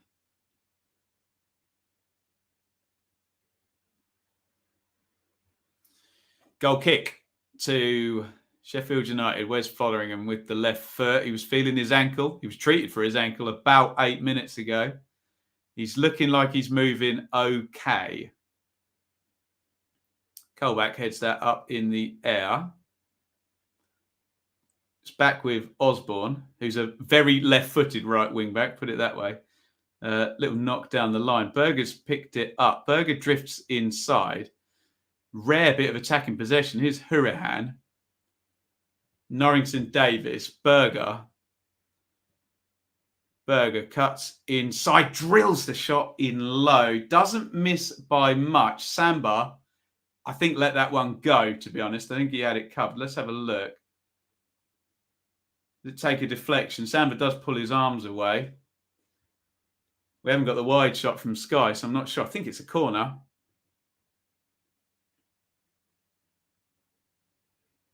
Is indeed a corner to Sheffield United. Hourihane, left-footed. In it comes. Headed. Oh, not a good header by McKenna. They've got it loose. Oh, what a save. Oh, what a chance. There was a terrible header by McKenna. It was hooked back in. There was a swivel shot on the volley. Forgive me. I think it was Ndiaye possibly. And there's a brilliant block by Brice Samba. What a chance for Sheffield United. Goodness me. Here comes Forest on the counter. Into the box and driven in with the left foot by Joe Lolly. He puts it wide. What a chance there for Sheffield United to win that. For some reason, Sky is showing us the Lolly chance when we really need to see the Sheffield United chance. How much did this miss by Lolly? Lots. It was headed on. That's an incredible save. What a save with his left foot. Incredible goalkeeping that. Oh, it's an outstanding save. And Ndiaye's not done much wrong with that. And Samba just instinctively, his left foot is probably half a metre away from his body angle. That's a brilliant save by Brice Samba, that. And remember the one from Ndiaye in the first half. He really has earned his money tonight. Brice Samba in goal. The chat agrees. Tremendous goalkeeping by Samba there. Quite unorthodox save, but surely how effective. Here comes Sheffield United. Samba out to the edge of his box, grabs that one. Oh, we are 25 minutes and 50 into extra time. So 4 minutes. I keep saying there's going to be 2 minutes of stoppage time. There's rarely more than one, but I think we might get two. So I think there's probably 6 minutes of play left, 4 minutes of normal time. Jefferson didn't come on, did he? He was getting himself ready to go before that attacking set play. Here's Johnson trying to spin and run Norrington Davis. I think it wasn't Norrington Davis, it was Robinson on that far side. Robinson on a yellow card. He won't fancy getting in a foot race with Brennan Johnson. And it's back with Samba. And my nerves can't take much more of this. But I think they're going to have to take a bloody penalty shootout in the playoff semi-final unless someone is going to heroically score a late winner coming up to 120 minutes into this playoff semi-final second leg. Could it be?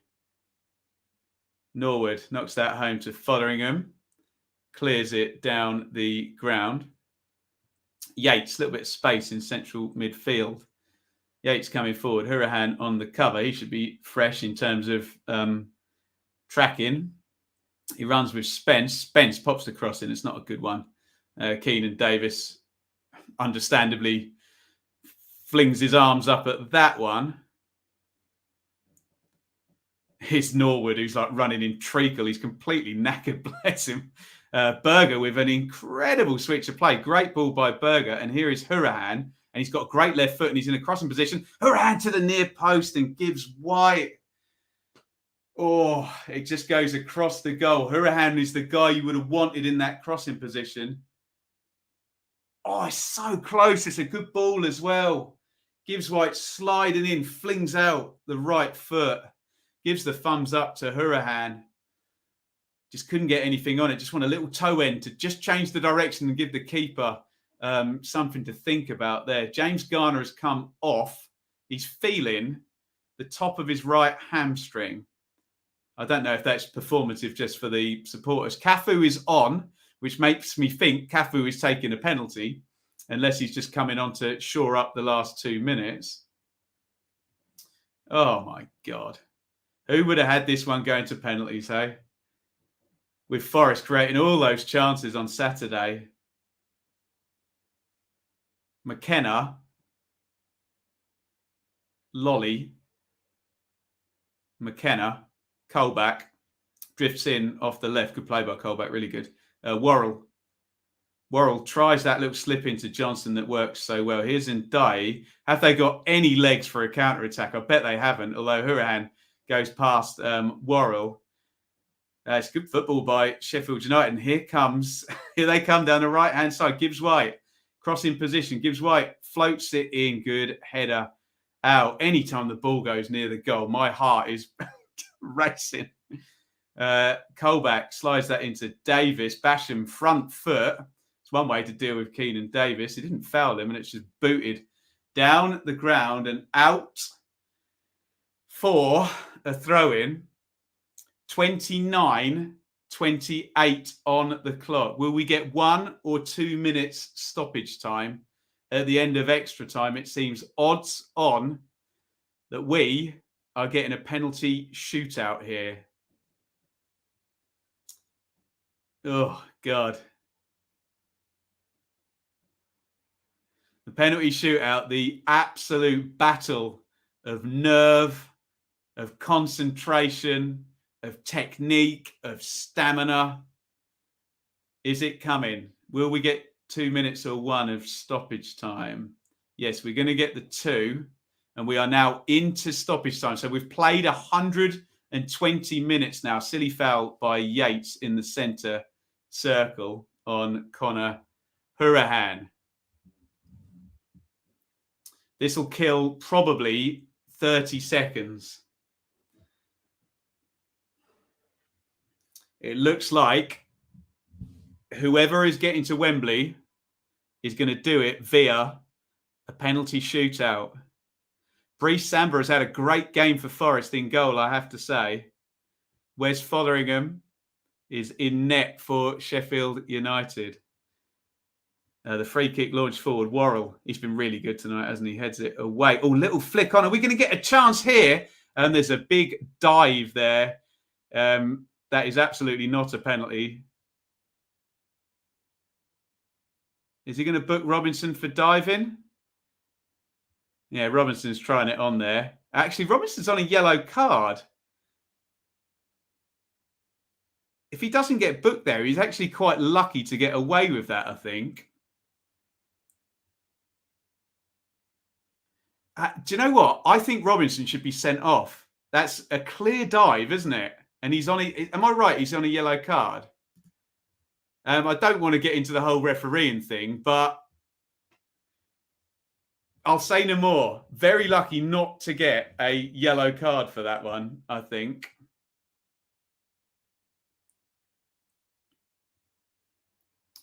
We've got 20 seconds left before we go into penalties. It's kicked down the ground. They've got one more bit of defending to do, Forest. Can they do it? Hourihane scurrying towards the edge of the box. They have done it. And I think we are going to penalties. There is... Oh, Jed Spence lashes away the ball. Jesus Christ, guys. It's penalties. Can you believe it? Oh, what a night. I'll try and run through, but my brain is just going to penalties now. We'll change the banner. I'll do a quick little run through. It was Brendan Johnson. In fact, let's go right back to the beginning. Jack Colback in the first leg put Forest 1-0 up. Brendan Johnson put them 2-0 up at Bramall Lane. They missed a load of chances as well, didn't they? Stoppage time set play goal for Sheffield United. Sander Berger bundled it in 2-1 at the end of the first game. Brennan Johnson again gave Forest the lead in this one. 20 minutes into this one. 3-1 up at half-time, 3/4 of the way through the tie at half-time on the night. 2 goals for Sheffield United in the second half of normal time. Gibbs White and John Fleck with the goals. They're just showing that brilliant save from Bree Samba in extra time as well. He must be hyper confident going into the penalties. Extra time, much of a muchness. That save I mentioned from Samba was the big chance. Maybe Jack Robinson could have got a yellow card for diving and ultimately red carded there. And Paul Heckingbottom is getting his players together for penalties. I'm just going to change the banner up here. We'll do it very simplistically, guys. I'll put 1, 2, 3, 4, 5 up for each team. And then we'll do, we can probably do a tick or a cross in terms of whether the goals are scored or not from the spot. All the penalty takers. That's what your screen's going to look like for the next 5 minutes. And we'll put ticks and crosses if I can get the emoji up here. My brain can't function at the moment. Crikey. It's penalties. Nottingham Forest versus Sheffield United.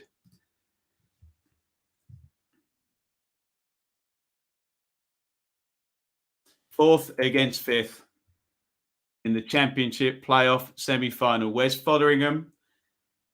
The keeper for Sheffield United. Bree Samba, who's had a very good game, I have to say. 2 big saves from Ilman and Dye, is in goal. Which end will they take the penalties as well?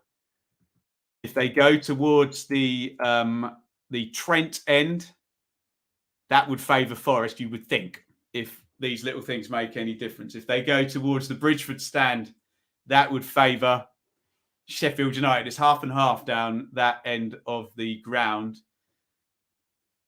And we are now going to see which end. Expect a very big roar from the Sheffield United fans if they start walking down towards the Bridgeford stand. John Egan's walking away. They're going down to the Bridgeford stand, it looks like. Who's going to take first? That's 9/10 of the law sometimes in penalty shootouts. Who is going to be going first? I just heard John Egan. I didn't hear him. I read his lips say, we'll go first. So I think they're going in front of the Sheffield United fans, and I think Sheffield United have taken first, or will be taking first. Oh, goodness me. They are, and Ollie Norwood is stepping up. Goodness me, Stephen. Thank you so much. $17.99 on the Super Chat. Very kind. Ollie Norwood, deep line playmaker for Sheffield United. Referee Oliver's just having a word with the keepers. Norwood will be a right-footed penalty. We know that. Oh, my God, the tension. He's talking to both goalkeepers, presumably about coming off the line. There's been a big clampdown on that over the past couple of years. Remember, in penalty shootouts, it's not the first miss that's fatal. It's the second one. So don't assume it's all over if somebody misses. Fotheringham is going back. He'll be standing and watching for the first pen. Ollie Norwood is going to take first for Sheffield United. Right-footed. Bree Samba is doing everything he can to slow this down and keep Norwood waiting. Again, don't give me that lottery stuff. This is a game of skill, nerve, balls, resilience, concentration, stamina, technique. Norwood. Here comes the first penalty. Norwood steps up, right-footed, saved. Great save by Brice Samba. He's had a fantastic game.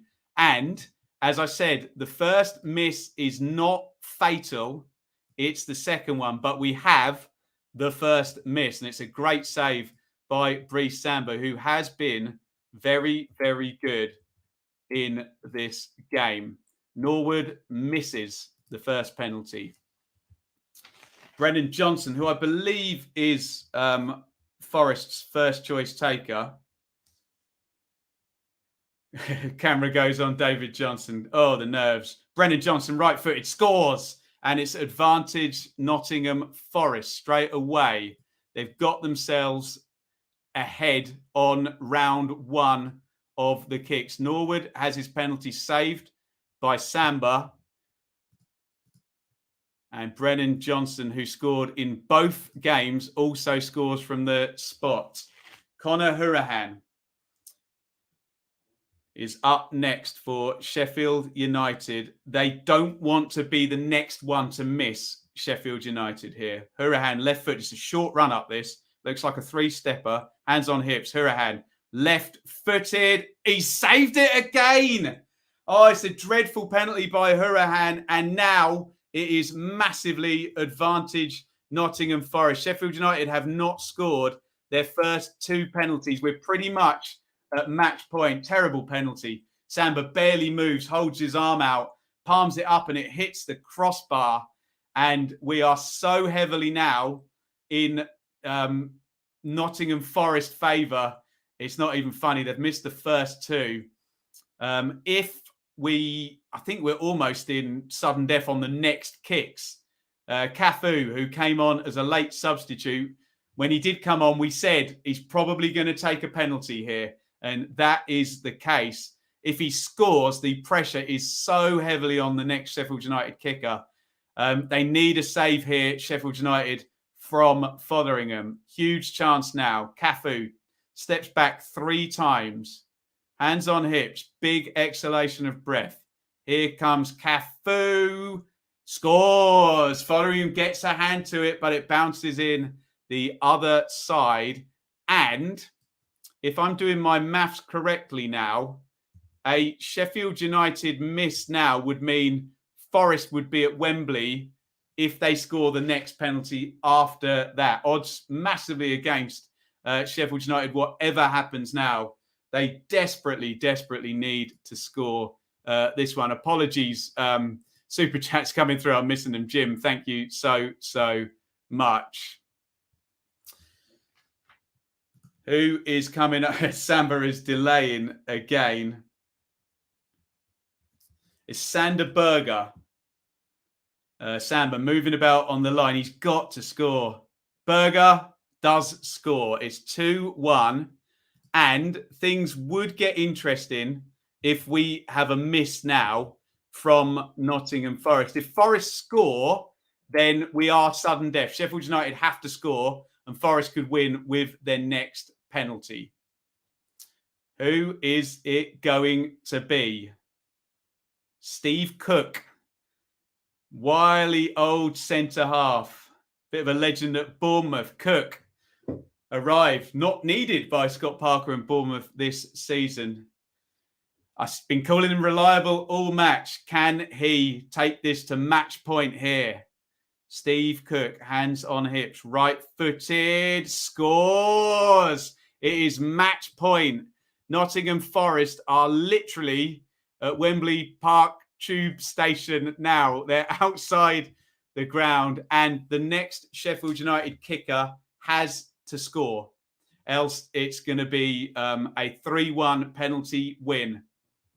They have to score now, Sheffield United.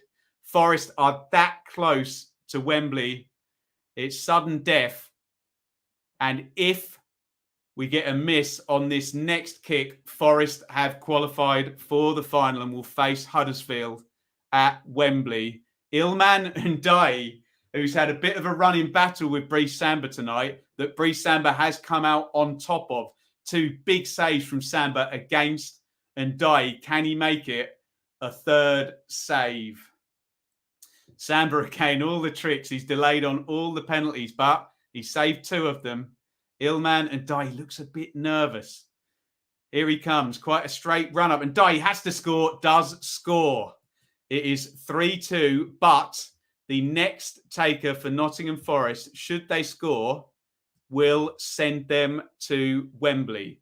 If either of the next 2 takers for Forest score, then they will be going to Wembley. They've scored all of their penalties, Forest. The only thing that will stop Forest now is if they miss the next 2 penalties, and Sheffield United would have to score their 5th kick. Joe Lolly, who has got an absolute hammer of a left foot, who is probably going to absolutely larrup this kick. It's almost a question for Fotheringham of just stand still, because if it's towards one of the corners, he's probably not going to save it anyway. Lolly's going to smash it, I think. Here comes Lolly to send Forest to Wembley. He's put it over the crossbar. And we will go to the 5th round of penalty kicks. Lolly misses for Nottingham Forest. It's been sudden death for the last few kicks. Oh, my goodness me. Lolly, terrible penalty, puts it over the bar. The pressure, too much. And Sheffield United can take this to the last penalty if, and it's Morgan Gibbs-White, potentially the best player for Sheffield United. If he scores, we go to penalty number 10. If he misses, Forest are going to Wembley. How's your heart rate, anybody? Morgan Gibbs-White has to score or Forest go to Wembley. If he scores, we go to penalty number 10. He's going to be a right footer. Gibbs-White, he's been brilliant this season. He's got one more kick. Here comes Gibbs-White. Stutters. It's saved. And Nottingham Forest are going to Wembley. Brice Samba is the hero. He saved 3 penalties. And Nottingham Forest and Steve Cooper has taken them all the way from the bottom of the table in round 8, all the way to 4th place and to the playoff final. The Forest fans invade the pitch. Absolute drama. Cooper is going to disappear up the tunnel. Sheffield United come up short 3-2 on penalties. Those 2 saves by Brice Samba at the start of the penalty shootout were absolutely vital. Hurahan and Norwood missing.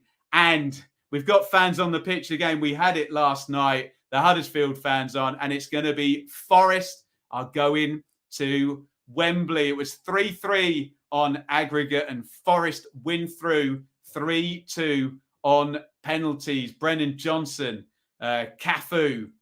I can't even remember who scored the 3rd penalty. There's been too much going on, but that vital 3 saves by Brice Samba in the shootout. Absolutely incredible stuff. Let's hope everybody on the pitch behaves themselves here now and we don't get to anything too unsightly and they can just enjoy the moment. On May the 29th, it is going to be 3rd against 4th again. I say it a lot. So much for penalty shootouts being a lottery and so much for the championship playoffs being a lottery. It's 3rd against 4th again. We now haven't had a 6th place team win the playoffs. It's not going to happen this year since Luton got knocked out as well for, I think, 11 seasons now. It's 3rd against 4th in the playoffs. My heart is going 10 to the dozen. Absolutely incredible stream tonight. Incredible numbers from all of you guys. I need to go and calm down. Thank you, everybody, for watching. There's far too many comments for me to reply to. Congratulations to Forest. Commiserations, Sheffield United. Brice Samba, the hero in the shootout and in the match, really, with those 2 saves from Ilman and Dye.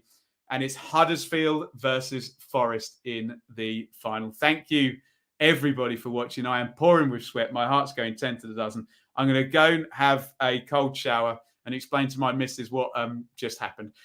Over and out. Forest make it to Wembley.